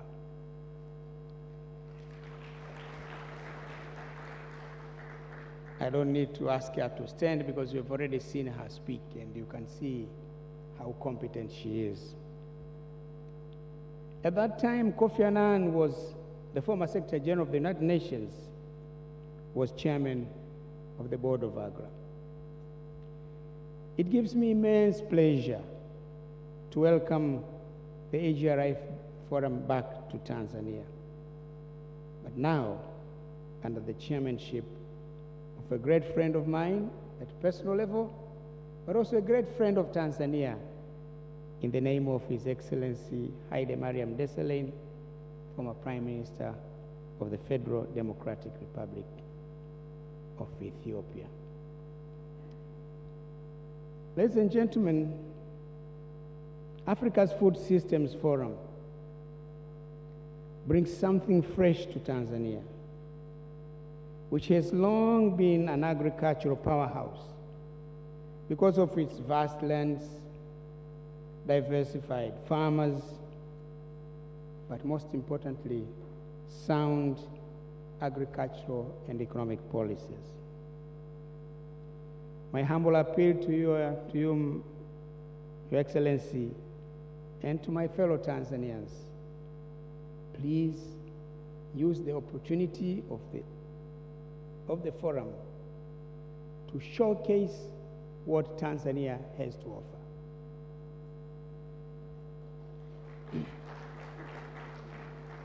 When speaking, Minister Bashe spoke. It's the first time the launch is done at State House. At that time, even the forum itself was just new. But now it is the first time we are hosting it, we are launching at the State House. It is an opportunity for us to do something big.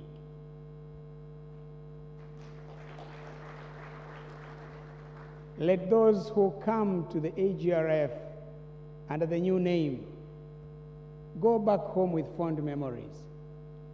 Go back home with a message that nothing compares to what has happened in Tanzania in September. I know we can do that. As previously described, this country is an agricultural hotbed, and I'm genuinely convinced that Africa's food security solutions will emerge from actions by countries, and Tanzania can play a very pivotal role in this regard. Your Excellency President, Dr. Samia Suluhu Hassan, and your esteemed government, I have no doubt that Tanzania will continue to play that essential role in feeding itself, feeding Africa, and the outer world. I'm excited to see how thousands of delegates coming to the Food Systems Forum in September will unpack this year's theme, centered around women and youth. And I know these two are very close to your heart. And I was not part of the thinking, but I'm sure you had a lot of influence in this forum having this kind of a theme.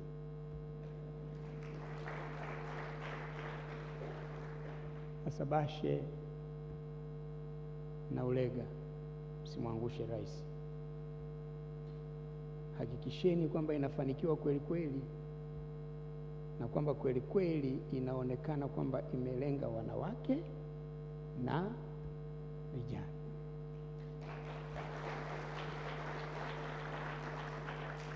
Sorry, I use the other frequency just to communicate properly the message to these two young men.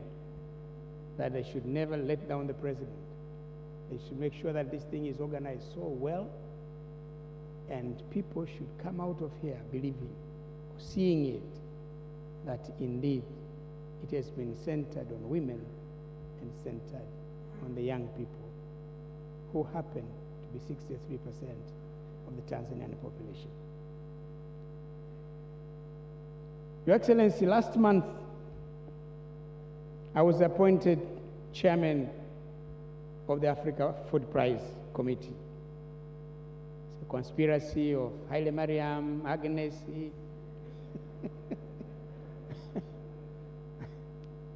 I could not attend the meeting. I was participating by Zoom. And then they said, no, we wait a bit. And then we've been discussing you. I said, discussing me? What have I done wrong? It's a very serious problem. What is it? We have appointed you chairman of the Africa Food Prize Committee. Madam President, that's the price of doing bad things. But I accepted it wholeheartedly because I have strong commitment to agriculture. I have strong commitment to making sure that the people of Tanzania feed themselves, but also the people of this continent also feed themselves, but also feed the world. 60% of the world's unused, not underused, unused arable land is in Africa. So we in Africa have the capacity of feeding this world, when in 2050 we will be 9 billion. We're already 7 billion now. In 2050 we will be 9 billion.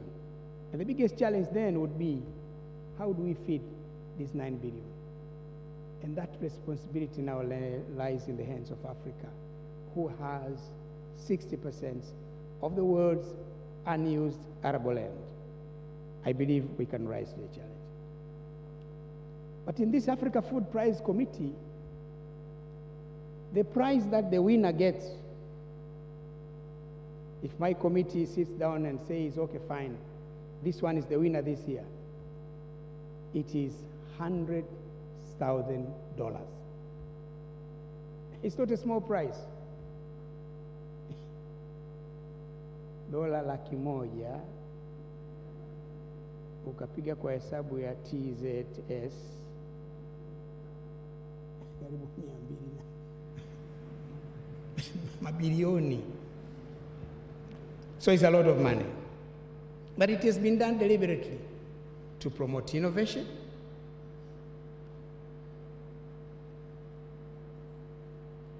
to promote creativeness on the part of the people of this continent, so that we can increase food productivity and production and feed ourselves. One of the reasons why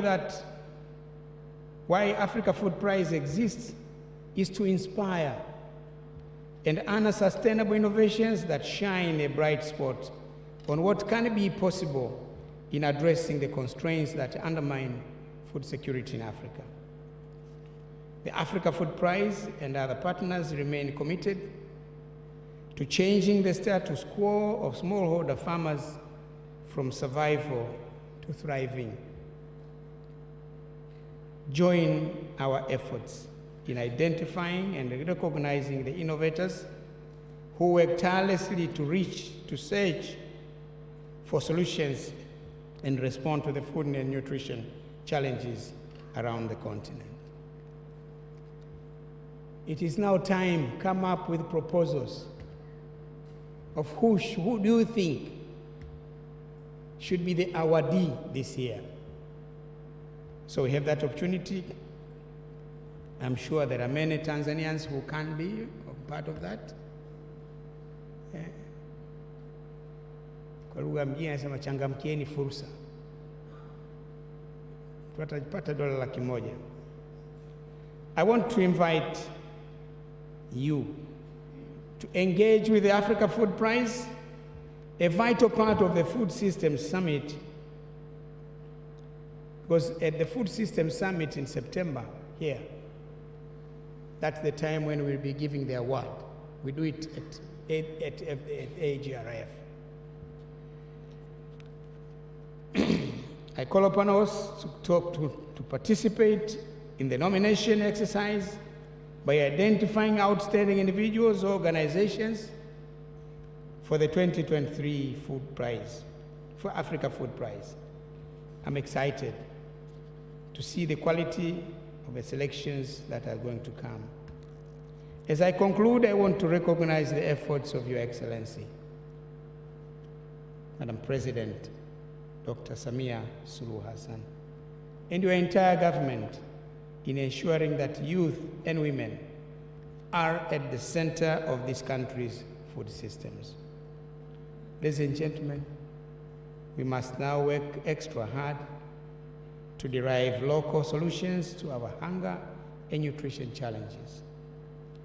The upcoming Food Systems Summit provides an excellent opportunity to establish the alliance, partnerships, and plans that will get us well on our feet. Madam President, Excellencies, ladies and gentlemen, thank you for your kind attention.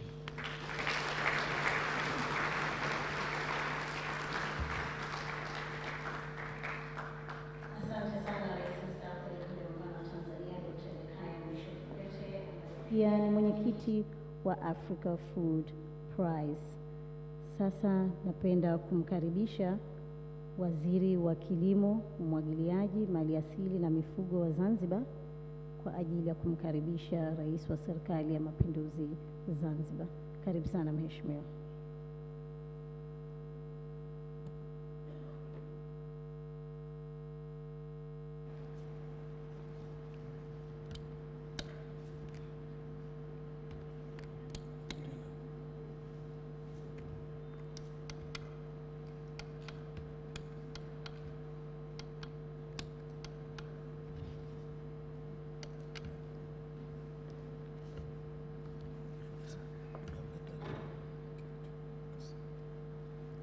Mheshimiwa Daktari Samia Suluhu Hassan, Mheshimiwa Rais wa Jamhuri ya Muungano wa Tanzania, Mheshimiwa Waziri Mkuu,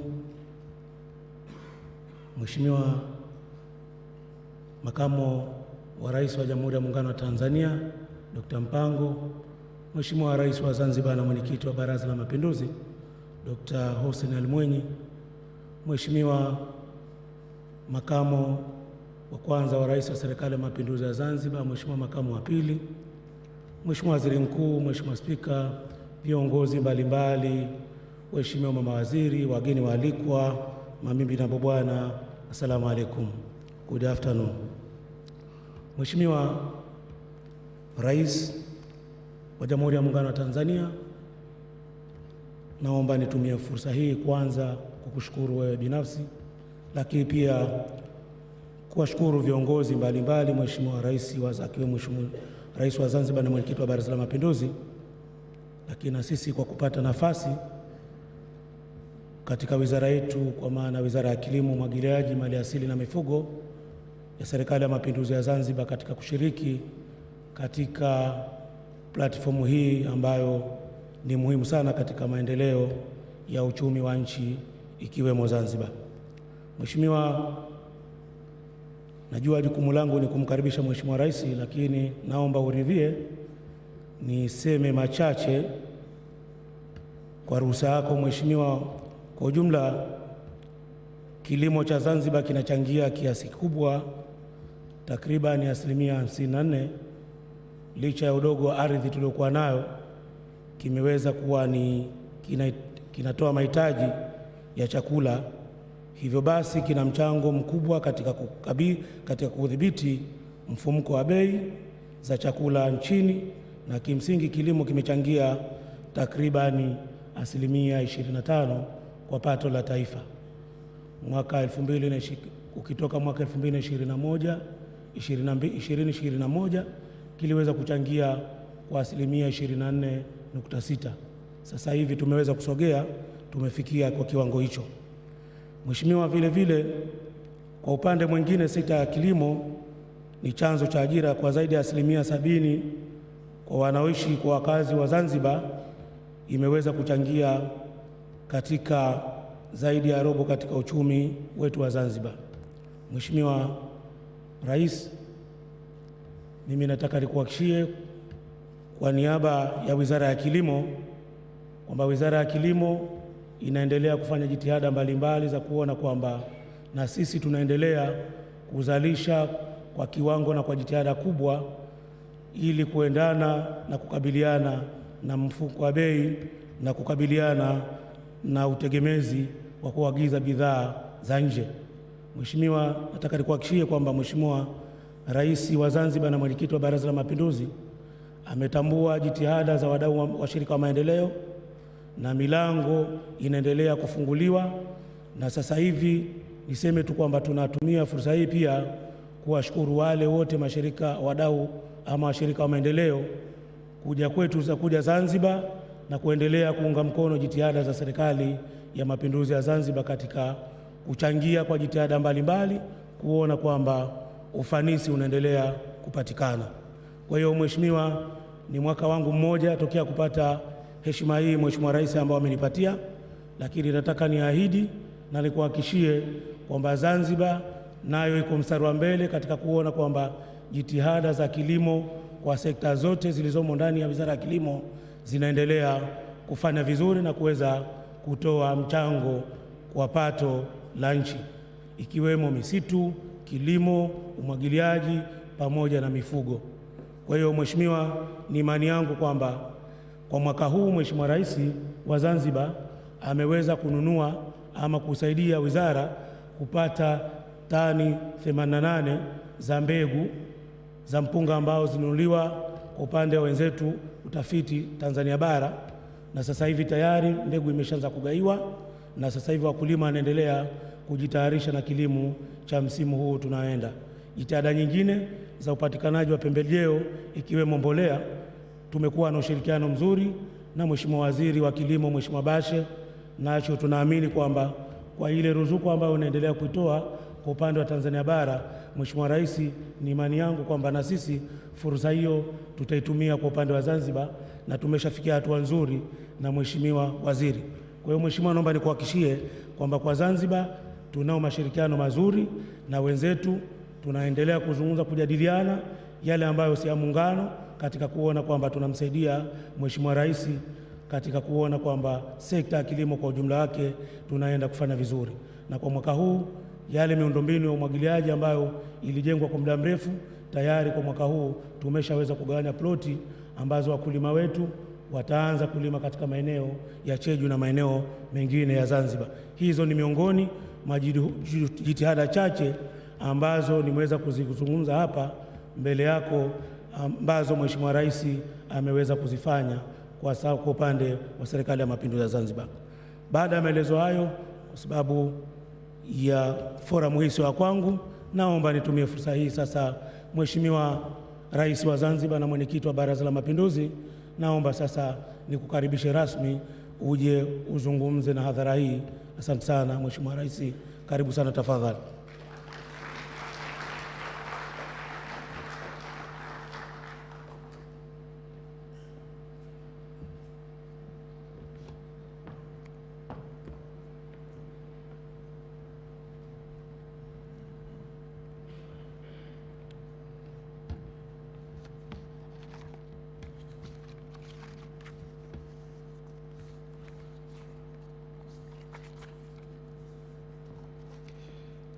Mheshimiwa Dr. Samia Suluhu Hassan, Rais wa Jamhuri ya Muungano wa Tanzania, Mheshimiwa Philip Mpango, Makamu wa Rais wa Jamhuri ya Muungano, Mheshimiwa Kassim Majaliwa, Waziri Mkuu, Mheshimiwa Othman Masoud Othman, Makamu wa Kwanza wa Rais wa Zanzibar, Mheshimiwa Hemed Suleiman Abdallah, Makamu wa Pili wa Rais wa Zanzibar, Mheshimiwa Dr. Tulia Ackson, Spika wa Bunge la Jamhuri ya Muungano wa Tanzania, Mheshimiwa Dr. Jakaya Mrisho Kikwete, Rais mstaafu wa Tanzania, Mheshimiwa Hailemariam Desalegn, Waziri Mkuu mstaafu wa Ethiopia na mwenyekiti wa bodi ya AGRA, Mheshimiwa Dr. Agnes Kalibata, rais wa AGRA, waheshimiwa mawaziri mliopo, waheshimiwa mabalozi na wakuu wa mashirika ya kimataifa mliopo, washirika wa maendeleo, wawakilishi wa sekta binafsi, viongozi wa vyama vya siasa, wakuu wa vyombo vya ulinzi na usalama, viongozi wa dini, wanahabari, wageni waalikwa, mabibi na mabwana. Mheshimiwa Rais, awali ya yote naomba nianze kwa kumshukuru Mwenyezi Mungu mwingi wa rehema kwa kutujalia uhai na kutuwezesha kuhudhuria kwenye hafla hii ya uzinduzi wa jukwaa la mifumo ya chakula Afrika kwa mwaka wa 2023, yani Africa Food Systems Forum 2023.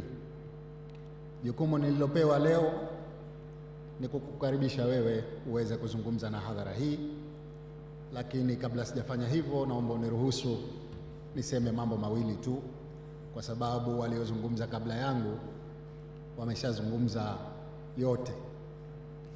La kwanza, Mheshimiwa Rais,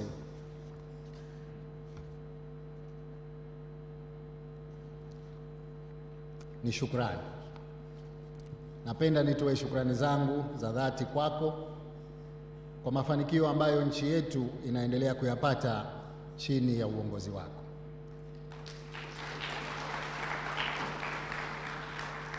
Ni dhahiri kuwa kutokana na kazi nzuri unayoifanya imewezesha Tanzania kuchaguliwa kuwa mwenyekiti wa mkutano huu. Mheshimiwa Rais, nchi yetu ina fursa kubwa ya uwekezaji katika sekta ya kilimo. Kwa hivyo ni matumaini yetu kuwa mkutano huu utatoa nafasi nzuri ya kuzifafanua kwa kina fursa hizi kwa dunia na kuvutia uwekezaji. Jambo la pili ni pongezi. Mheshimiwa Rais, tunakupongeza kwa sababu kuwepo kwa mkutano huu katika nchi yetu kunadhihirisha utashi na dhamira ulionayo ya kumkomboa mwananchi wa Tanzania kwa kutengeneza ajira miongoni mwa vijana na wanawake katika sekta ya kilimo. Hatua hiyo ni namna bora ya kuzitumia rasilimali mbalimbali alizotujalia Mwenyezi Mungu, zikiwemo utajiri wa ardhi kubwa tuliokuwa nayo yenye rutuba pamoja na mifugo mingi. Hatuna shaka kwamba mkutano huo utafungua fursa nyingi za uwekezaji katika sekta ya kilimo na hivyo kutoa ajira nyingi kwa wananchi wetu kupitia kilimo cha mkataba na fursa za masoko ya bidhaa watakazokuwa wanazalisha. Mheshimiwa Rais, ilani yetu ya Chama cha Mapinduzi imeeleza kwamba au imeahidi kutoa ajira milioni 3 kwa Tanzania bara na 300,000 kwa Zanzibar. Hakuna sekta itakayotuwezesha kufanya hayo zaidi ya hii sekta ya kilimo. Kwa hivyo napenda kuchukua fursa hii kwa mara nyingine tena kukushukuru sana kwa wazo hili zuri la kuifungua nchi yetu katika eneo au sekta ya kilimo na kuvutia uwekezaji katika eneo hili. Sisi kule Zanzibar, watu wetu wengi wameajiriwa au wamejiajiri katika eneo la uvuvi na ukulima wa mwani. Na kwa upande wa ukulima wa mwani, karibu 90% wanaofanya kazi hiyo ni wanawake. Kwa hivyo tutakuwa tayari kuja kuonyesha fursa nyingi tulizokuwa nazo katika eneo la kilimo na ukulima wa mwani pamoja na uvuvi kwa Zanzibar. Sekta hii bila shaka itatuwezesha kuajiri watu wengi kama nilivyosema awali, na hususan vijana wetu na wanawake. Leo tunavyozungumza tuna vijana wengi sana, wengine wanaoshindwa kuendelea na vyuo vikuu, lakini wengi ambao wanamaliza vyuo vikuu hawana ajira. Tuna imani kwamba uwekezaji katika sekta hii utaweza kutoa ajira nyingi kwa wote hawa vijana ambao kwa sasa wengi wao hawajaweza kujiajiri kikamilifu. Mheshimiwa Rais, Nimalizie kwa mara nyingine tena kutoa shukrani zangu kwa kualikwa katika mkutano huu muhimu, na sisi kama Zanzibar tutajipanga kama nilivyosema kuja kuonyesha fursa nyingi tulizokuwa nazo, ikiwemo kwa kisiwa cha Unguja peke yake kuwa na hoteli zaidi ya 600 ambazo bado hatujaweza kuzitosheleza kwa mahitaji yao ya bidhaa za kilimo na ufugaji kutoka ndani. Hii ni fursa nzuri ya kutuwezesha kufika huko. Baada ya maneno haya machache, sasa kwa heshima na taadhima, naomba nikukaribishe uje uzungumze na hadhara hii. Asanteni sana kwa kusikiliza.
Pia nitambue uwepo wa kakangu Mheshimiwa Mizengo Kayanza Pinda, waziri mkuu mstaafu, mtoto wa mkulima, ambaye tutampa jukumu kwenye mambo haya.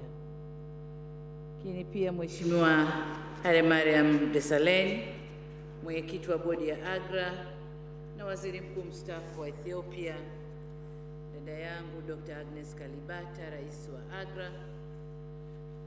Nitambue pia waliokuwa nasi kwa kutufuatilia kwa mitandao, Mheshimiwa Alvaro Lario, rais wa IFAD, lakini pia kaka yetu Masiwia, mwenyekiti au rais wa Econet.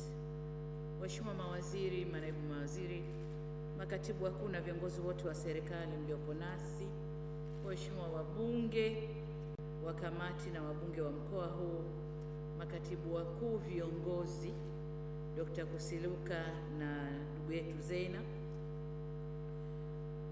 wakuu wa vyombo vya ulinzi na usalama mlioko hapa, lakini kwenye makatibu wakuu ametambulishwa ndugu yetu Olivia Kamara, katibu mkuu kutoka Rwanda, lakini pia wenyeji wetu mkoa wa Dar es Salaam, mkuu wa mkoa na timu yako, tunawashukuru kwa kuturuhusu kufanya shughuli kwenye mkoa wenu.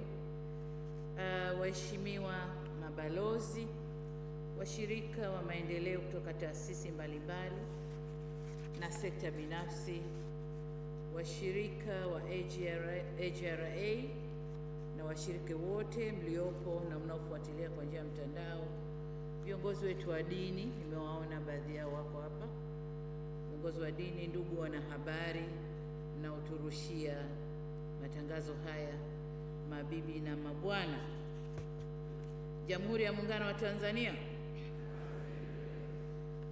Waheshimiwa, niruhusu nami niongeze sauti yangu kwenye kumshukuru Mungu kwa kutuwezesha kujumuika hapa katika hafla hii adhimu ya siku hii tuliyojipangia ya uzinduzi wa jukwaa la mifumo ya chakula barani Afrika kwa mwaka 2023, African Food System Forum wa mwaka huu 2023.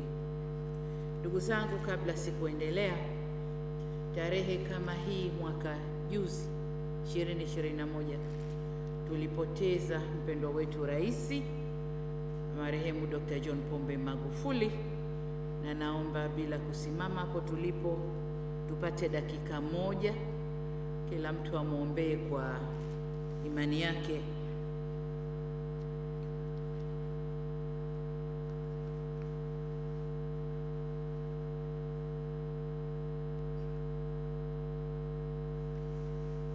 Mwenyezi Mungu ailaze roho yake pale pema peponi.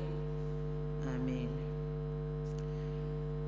Ndugu zangu, kwa niaba ya serikali na wananchi wa Jamhuri ya Muungano wa Tanzania, napenda kushukuru kwa dhati uongozi wa Jukwaa la Mapinduzi ya Kijani barani Afrika, the African Green Revolution Forum AGRF, kwa kuipa Tanzania heshima ya kuwa mwenyeji wa jukwaa la mfumo wa chakula katika bara la Afrika kwa mwaka huu 2023.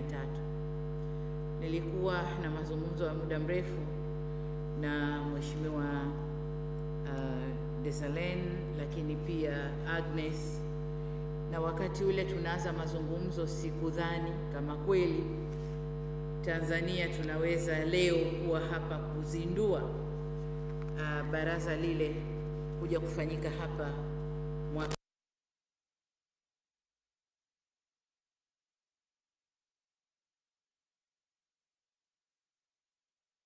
Tulipofika hapa meona kabisa inawezekana, na nawashukuru sana kwa kunitia moyo na kuniambia unaweza, beba hiyo challenge na itawezekana. Kwa nashukuru sana. Lakini nimshukuru sana Mrisho Mpoto kwa message yake aliyotoa. Nataka nimwambie ninamfahamu vyema. Alivyosema tutume tukaseme huko, basi nadhani waziri utafanya mazungumzo naye ili umpe kazi ya kumtuma kwenda kusemea huko kuhusu kilimo na vijana. Lakini niseme hakika hii ni ishara ya imani kwa kukubalika kwa mageuzi mbalimbali tunayoendelea kutekeleza hasa katika sekta ya kilimo. Wenyeji wa mkutano huu una umuhimu kwa taifa letu ambapo zaidi ya 25% ya uchumi wetu unategemea sana sekta ya kilimo. Kwa miaka mingi kilimo chetu kilikuwa ni kilimo cha kujikimu na hatukwenda hasa kwenye kilimo cha biashara, ukiacha yale mazao ambayo kiutamaduni wetu ndio mazao yetu yalikuwa ya biashara: pamba, kahawa, chai na mazao kama hayo. Lakini mengine haya hatukwenda kibiashara, kwa tunalima tukujikimu. Sasa serikali kwa makusudi tumeamua kutoa kipaumbele kwa sekta hii ya kilimo, na sababu nitazisema baadaye. Na ni matumaini yangu kuwa kufanyika kwa mkutano huu ni hatua moja mbele na mwanzo mzuri wa kupatikana kwa matokeo tunayoyatarajia kwenye sekta hii ya kilimo. Lakini niseme shukrani zangu pia ni kwa wote waliojitoa kwa hali na mali kufanikisha shughuli yetu ya leo. Kwa wageni wetu mliotoka mbali, poleni kwa safari, karibuni Tanzania. Pamoja na wale ambao wanatufuatilia kwenye mitandao, tunawaambia asanteni sana kwa kujumuika nasi. Najua nyote ni wakereketwa wa kilimo, na kwa pamoja tutashirikiana kuhakikisha kuwa swala la usalama wa chakula na lishe au lishe bora ni ajenda ya kila mmoja wetu. Tumesikia hapa historia nzuri ya au maana na kazi zao AGRF na AGRA ambayo sitaki kuirudia, lakini tumemsikia pia Rais mstaafu Dr. Jakaya Kikwete akituambia kwamba Tanzania ilishawahi kufanya mkutano wa AGRF mwaka 2012, na mkutano ule kwa kiasi ulichangia maendeleo ya kilimo tulionayo leo. Kwa niseme sasa, kwa Tanzania kuwa tena mwenyeji wa jukwaa hili ni hatua nyingine ya kuitangaza dunia kwamba au kuitangazia dunia kwamba nchi yetu ina lengo la kuwa ghala la chakula kwa Afrika. Hivyo tumeanza kuwekeza kibajeti na kimkakati katika maeneo ya msingi ikiwemo kuongeza tija katika uzalishaji kwa kuhakikisha wakulima wanatumia mbegu bora na wanapata mbolea na viuatilifu kwa wakati, kuhakikisha vijana wanakuwa ni kipaumbele katika uwekezaji na mageuzi ya kilimo nchini kupitia program tulioibuni inayoitwa Building a Better Tomorrow au BBT. Kuwekeza kwenye utafiti na kufungua masoko mapya ya kimataifa ya mazao, kujenga miundombinu ya umwagiliaji inayozingatia mabadiliko ya tabia nchi, kuweka mazingira jumuishi ya sekta binafsi kushiriki katika mnyororo wa thamani katika kilimo na kupunguza upotevu wa mazao baada ya kuvunwa, hasa mazao ya mboga mboga na matunda. Ndugu zangu, kupitia jukwaa hili, wazalishaji, wawekezaji, watu mashuhuri duniani na wafanyabiashara zaidi ya 3,000 watapata wasaa wa kujadiliana namna ya kuendeleza sekta ya kilimo, kutangaza utalii, biashara na fursa za uwekezaji zilizopo nchini.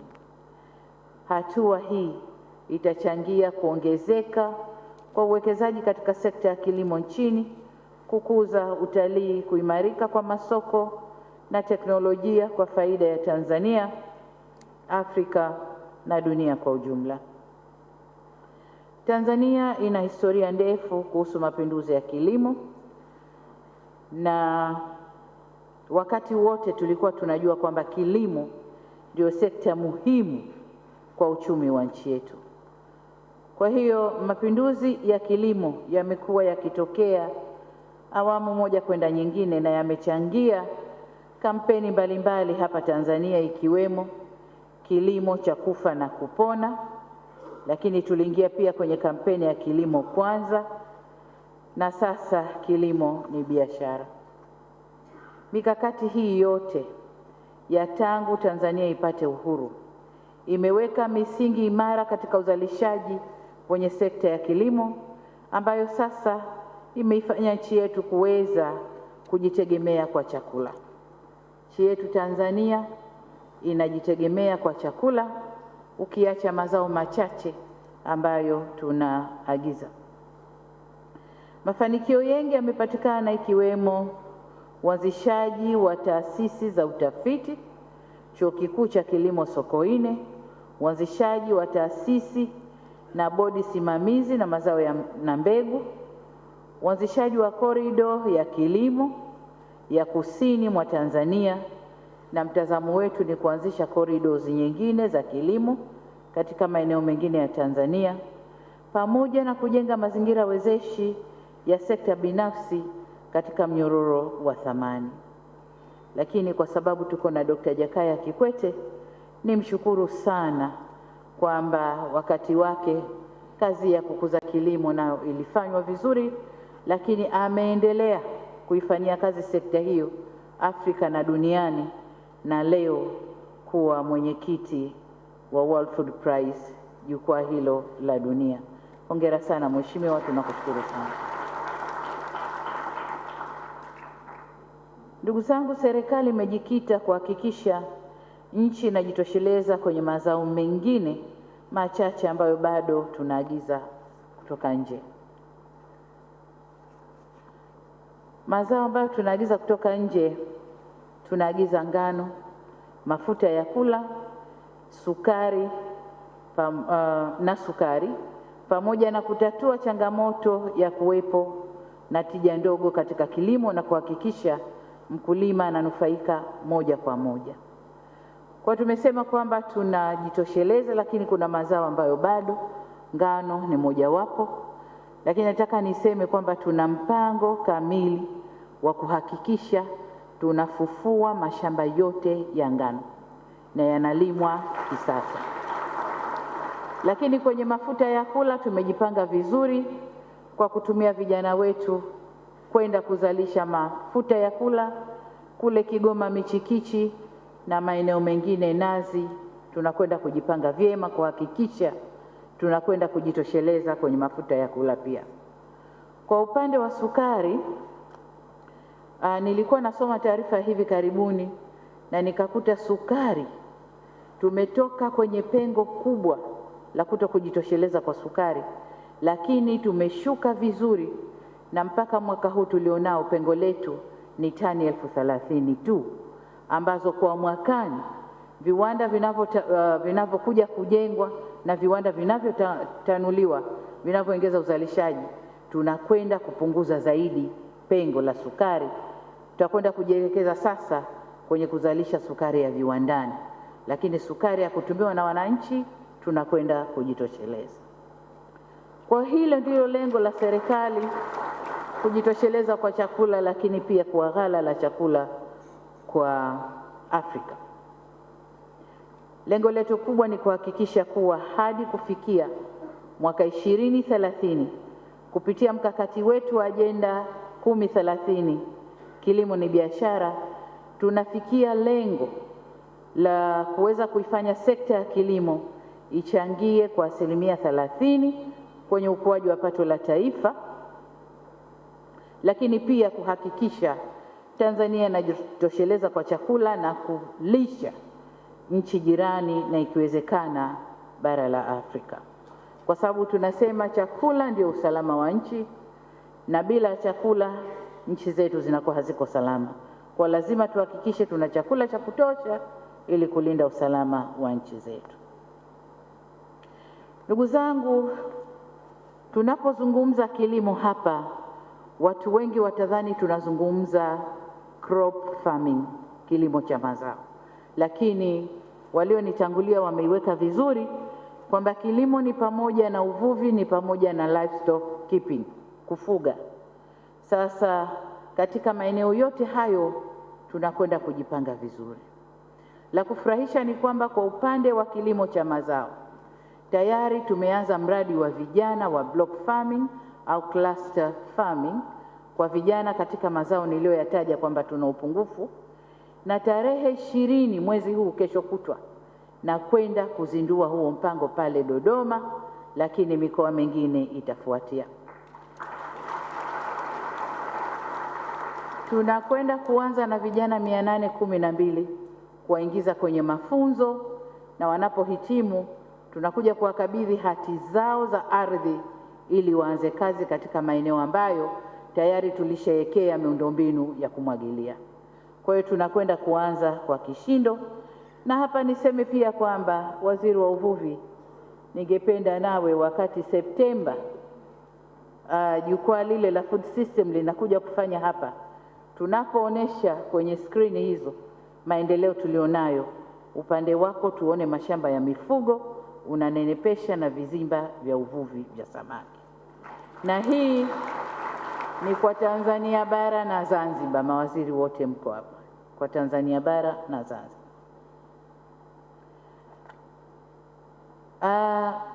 Katika subsekta za kilimo kuna sekta muhimu ambayo huwa hatuiangalii sana, na hii ni sekta ya mazingira na mabadiliko ya tabia nchi.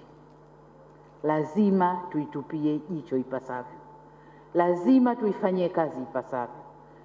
Tumezoea kutegemea misaada ndio tufanyie kazi mazingira yetu, lakini kama misaada haiji, lazima tujifunge huku ndani na tuwe na mpango kabambe. Tunakwenda kuyafanyia kazi vipi mazingira yetu, kuwashirikisha wananchi wetu ili kilimo chetu kiende kama tunavyokikusudia. Kwa hiyo niombe sana sekta hizo zitupiwe jicho sana. Nilikuwa naangalia takwimu za mahitaji ya chakula angalau kwa Afrika, na nilikuwa nasoma nikaona kwamba baada ya janga la uviko 19 au COVID-19, shocks za kiusalama za dunia zilizopo sasa pamoja na mabadiliko ya tabia nchi yamefanya dunia kuwa na uhaba mkubwa wa chakula. Nilikuwa naangalia nikaona kwamba ndani ya Afrika ukiweka watu 5 hapa, mmoja anakosa chakula kabisa, mmoja anapata mlo mmoja, mwingine ana uwezo wa kupata miwili, na mmoja tu ndo ana uwezo wa kupata milo 3 kwa siku. Lakini mmoja katika 5 hana chakula kabisa. Takwimu hii sio nzuri ukichukulia idadi yetu Afrika 278 milioni. Na hii ni kwa mujibu wa takwimu za Umoja wa Mataifa, FAO, lakini na wadau wengine wa sekta ya kilimo. Lakini hawakuishia hapo, wakasema wanategemea. Mategemeo ni kwamba hali inaweza kuwa mbaya zaidi kuliko ilivyo sasa hivi. Lakini nikaangalia kwa upande wetu Afrika Mashariki, tunaambiwa food insecurity, kutokuwa na usalama wa chakula, iko kwa 60% tukilinganishwa na wenzetu Afrika Magharibi ambao ni 40%. Kwa hiyo ndani ya Afrika Mashariki tuna kazi kubwa ya kufanya kuhakikisha tunazalisha vya kutosha. Lakini jengine ambalo limenishitua zaidi, wamesema hii mbali ya fakta hizo nilizozisema, lakini kumekuwa na kutokuwa na misimu ya mvua kwa miaka 4 zaidi, hasa kwenye maeneo ya Ethiopia, Kenya na Somalia. Misimu 4 kwa kufuatana hakuna mvua. Sasa tukiangalia hali zote hizo, sisi Tanzania lazima tumshukuru Mungu. Tumshukuru Mungu kwamba mvua tunaziona, ardhi nzuri tunayo, vijana wapo. Kilichokosekana ni fedha ya kuendesha mipango na mipango mizuri, labda kuwaweka vijana kwenye field, ambayo sasa tumepania kwenda kuifanya.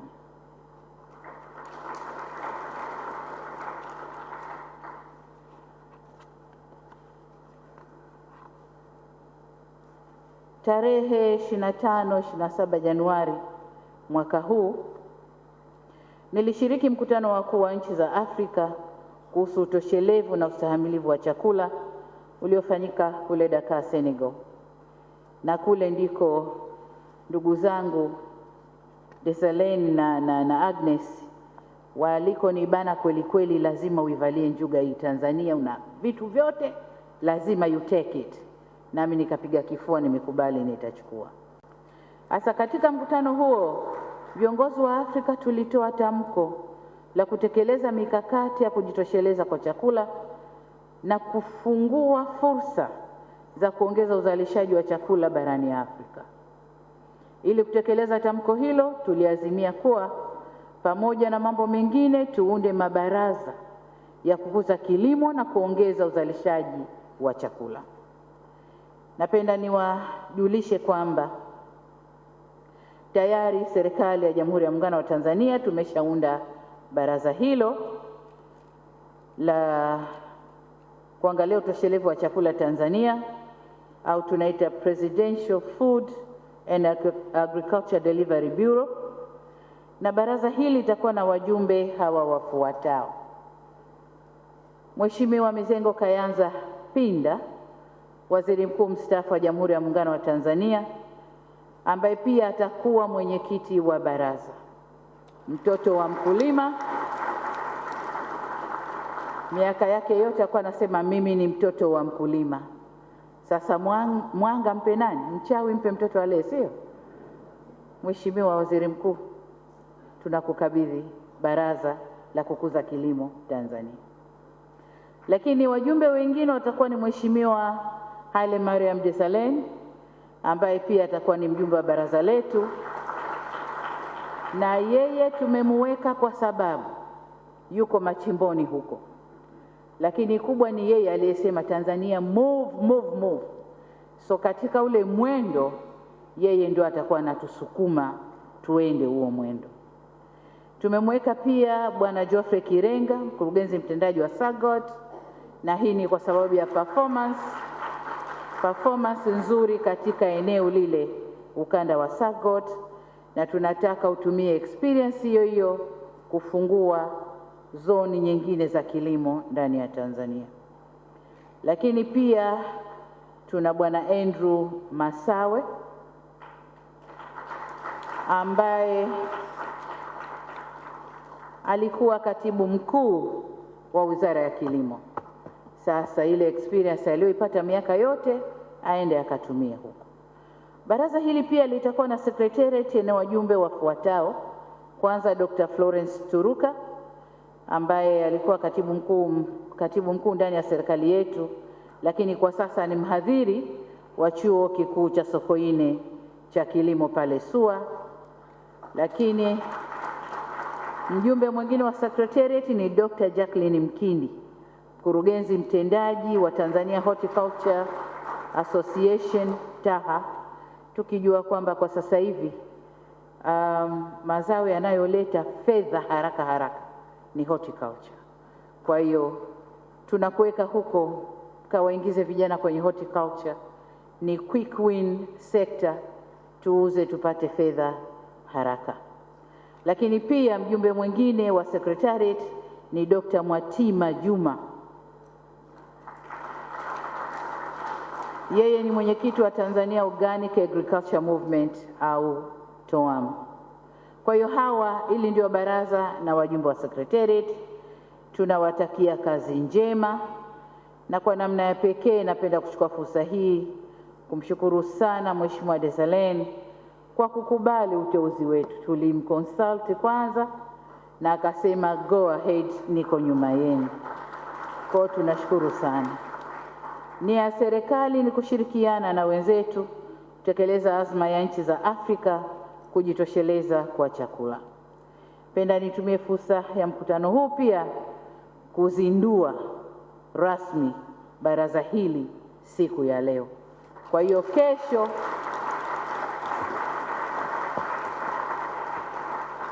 kwa mkitoka hapa mbaneni waziri wa kilimo waoneshe ofisi yenu wapi, na kesho mwanze kazi. Mmeshazinduliwa. Sasa ni matumaini yangu kwamba kwa kuzingatia uzoefu mlionao nyote wajumbe wa baraza, lakini pia secretariat, mtakwenda kukuza sekta hii, na kwamba rais amepata washauri proper wa kunishauri kwenye sekta hii. Kwa ujumla, baraza hili litakuwa na majukumu yafuatayo: kufanya tathmini ya mikakati yetu tuliojiwekea ya kuinua sekta ya kilimo na kushauri njia bora ya kuitekeleza. 2, kushauri njia na mbinu bora za kuibua na kuendeleza ubunifu wa ndani katika eneo la upatikanaji wa chakula nchini. 3, kushauri njia bora za kuimarisha sekta ya fedha na kuwezesha upatikanaji wa mitaji na fedha kwa wawekezaji na wakulima nchini. Na nimefurahi mabenki yako hapa, na hongereni na asanteni kwa kuitikia wito wa kushusha riba. Mmefika 9%, na imani jinsi tunavyokwenda mtaangalia njia za kuweza kushuka zaidi. Nilikuwa nazungumza sekta ya fedha. Kwenye sekta ya fedha ikiwemo kuimarisha mifumo ya dhamana za mikopo kwa wakulima na uimarishaji wa vyama vya kuweka na kukopa kule kwa wakulima wenyewe. Lakini jingine ni kushauri kuhusu njia na mifumo bora ya kuimarisha ushirikiano wa sekta binafsi na serikali katika uwekezaji kwenye sekta ya kilimo. Jana nilikuwa Afrika ya Kusini. Katika mazungumzo yetu kwenye baraza lile la biashara baina ya Tanzania na Afrika Kusini, tukaona kwamba Afrika ya Kusini wanaagiza kiwango kikubwa cha mchele kutoka Vietnam. Kwa tukawaambia Tanzania sisi tuna hekta 22 milioni ambazo zinaweza kupandwa mpunga na kutumia irrigation. Tukawaomba wafanya biashara wa kule wanaojishughulisha na kilimo waje kwa pamoja tuzidevelop hekta 22 milioni. Fikirieni tutazalisha chakula cha kiasi gani? Kitalisha Tanzania, kitalisha Afrika Kusini, na tunaweza tukauza maeneo mengine. Huku ndiko tunakotaka kuelekea. Sasa najua kuna changamoto za mipangilio ya ardhi, mipango ya matumizi ya ardhi. Yote hayo tutafanyia kazi, kamati mpo mtaangalia, lakini lengo ni kwenda mbele kukuza kilimo utoshelevu wa chakula nchini, lakini pia barani Afrika. Jambo jingine ambalo tutataka kamati wafanye ni kuchagiza na kusaidia upatikanaji wa mikopo au misaada kutoka kwa washirika wa maendeleo kwa ajili ya kuwekeza kwenye kilimo. Secretariat ina watu wazuri sana. Bi Mwatima, Dr. Mwatima yuko pale, alikuwa IFAD mpaka anastaafu, atajua vya kupenya kwa IFAD wenziwe huko, lakini tupate funds za kuja kuboresha kilimo Tanzania. Lakini jingine, kushauri njia bora na endelevu ya kuwajumuisha vijana katika uwekezaji wa serikali na hapa ninaposema vijana ni vijana na wanawake katika uwekezaji huu ndani ya kilimo. Kwa ujumla ninawatakia kila laheri, nawatakia kazi njema. Matumaini yetu yako kwenu. Tanzania inawatizama nyinyi. Tukifanikiwa ni nyinyi, mkituangusha mmetuangusha nyinyi, lakini being wa Tanzania wa kweli sidhani kama mtatuangusha. Ndugu zangu, kwa kumalizia, napenda kutoa wito kwa jumuiya ya kimataifa, washirika wa jukwaa la AGRF, sekta binafsi na washirika wa maendeleo kushiriki kikamilifu katika mkutano huo unaokuja wa maendeleo ya sekta ya kilimo ili kuimarisha mifumo ya chakula barani Afrika. Kwa maelezo haya mafupi, sasa nichukue nafasi hii kutangaza rasmi kwamba jukwaa la mifumo ya chakula Afrika, African Food System Forum 2023 litafanyika kuanzia tarehe 5 hadi tarehe 8 Septemba inshallah mwaka huu 2023. Tumuombe Mungu atufikishe salama katika ukumbi wa kimataifa wa mikutano hapa Dar es Salaam pale Julius Nyerere Conference Center. Ndugu zangu, haya yote tuliyoyataja yanataka fedha, na moja kati ya changamoto kwa vijana na wanawake ni mtaji wa kuwekeza kwenye kilimo. Tumejipanga kutoa misaada ya inputs za kilimo, mbolea, viuatilifu, mbegu bora na yale yote mengine yatakayotakiwa. Kwa maana hiyo tumeunda mfuko unaitwa AGTIF, Agricultural Trust Fund ya Tanzania, AGTIF. Mfuko huu utakwenda kuwa na fedha za kununua yote niliyoyasema kwa ajili ya mashamba ya vijana, lakini na yale mengine yanayotakiwa kwa kukuza kilimo Tanzania. Hivyo niwaombe mashirika ya kimataifa, sekta binafsi, wafanya biashara na wote ambao watakuwa kwenye hali nzuri watushike mkono, watuchangie kwenye mfuko huu, na nimeambiwa kazi hii itafanyika baadaye hapo kidogo. Niwaombe sana tuchangieni mfuko huu ili tukuze kilimo Tanzania. Hii ni mara yangu ya pili kusimama kama rais kuomba kuchangiwa kwenye mfuko ili twende tukafanye kitu. Mara ya kwanza nadhani ilikuwa mwaka juzi 2021, nilisimama na kuomba wafanyabiashara wanichangie niende nikafanye royal tour nikuze utalii Tanzania. Na furaha kusema ile mission imekuwa very well accomplished. Watalii wanakuja, Tanzania inanufaika.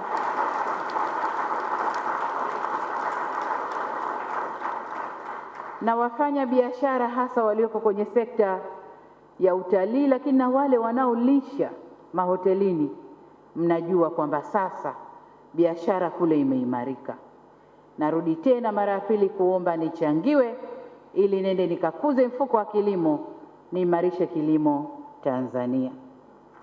Lakini ombi langu la pili ni kwa wasanii. Nimeambiwa wasanii wako hapa. Mrisho Mpoto, wengine simameni. Nilipokuwa sijaja hapa nimeona kwenye screen, nimemuona mwanangu Alikiba yuko hapa.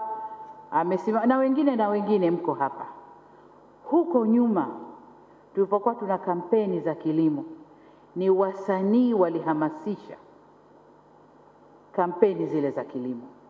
Nyimbo mbalimbali, michezo mbalimbali, matangazo mbalimbali. Naomba mkatunge mkono hapa pia.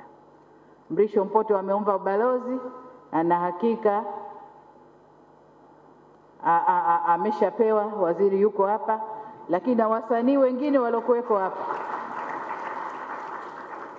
Wasanii wengine walokuweko hapa, mwende mkakae na waziri muone vipi mtaweza kutusaidia kuwafanya vijana wenzenu, sababu kilimo ni biashara ya wanawake kwa sasa hivi. Kwa wanawake hatuna shida, tunajua wapo wanataka kuongezewa tu nguvu, vijana wa kiume mwende mkawashawishi vijana wa kiume waingie. Lakini nashukuru pia kwamba mpaka tutakapofika tarehe 20, nilikuwa nazungumza na waziri wa kilimo juzi kama wiki 2 zilizopita, nikamwambia umepata vijana wangapi? Akanambia nina vijana mpaka siwezi kuwahudumia. Mpaka siku ile nazungumza naye alikuwa na vijana. Uingie salama na tuweze kufanya mkutano ule na dunia ituelewe kwamba Tanzania tupo na tuna nia njema ya kulisha Afrika. Asanteni sana kwa kunisikiliza. Asante sana Mheshimiwa Rais. Kabla hujakaa hizo shamra za kuzindua rasmi, tunaomba tafadhali uje hapa. Hapo ndo sasa itakuwa rasmi. Mnaweza kukaa tafadhalini. Mnaweza kukaa, asanteni sana, ili mpate kuona hizo shamra.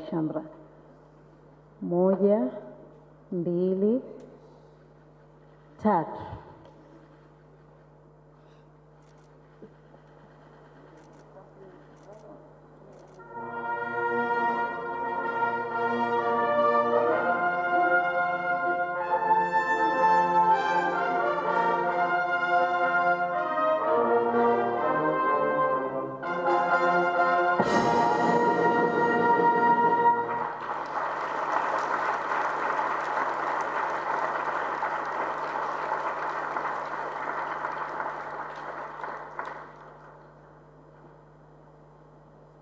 Asanteni sana wageni wote waalikwa, na tumemaliza hatua ya kwanza ya shughuli yetu hii. Sasa hivi naomba nimwalike mwenzangu Dr. Blandina, tafadhali uje kwa hatua ya pili. Ameniomba nimsaidie kidogo, lakini yeye ndo hasa atashika hatamu. Karibu sana Blandina.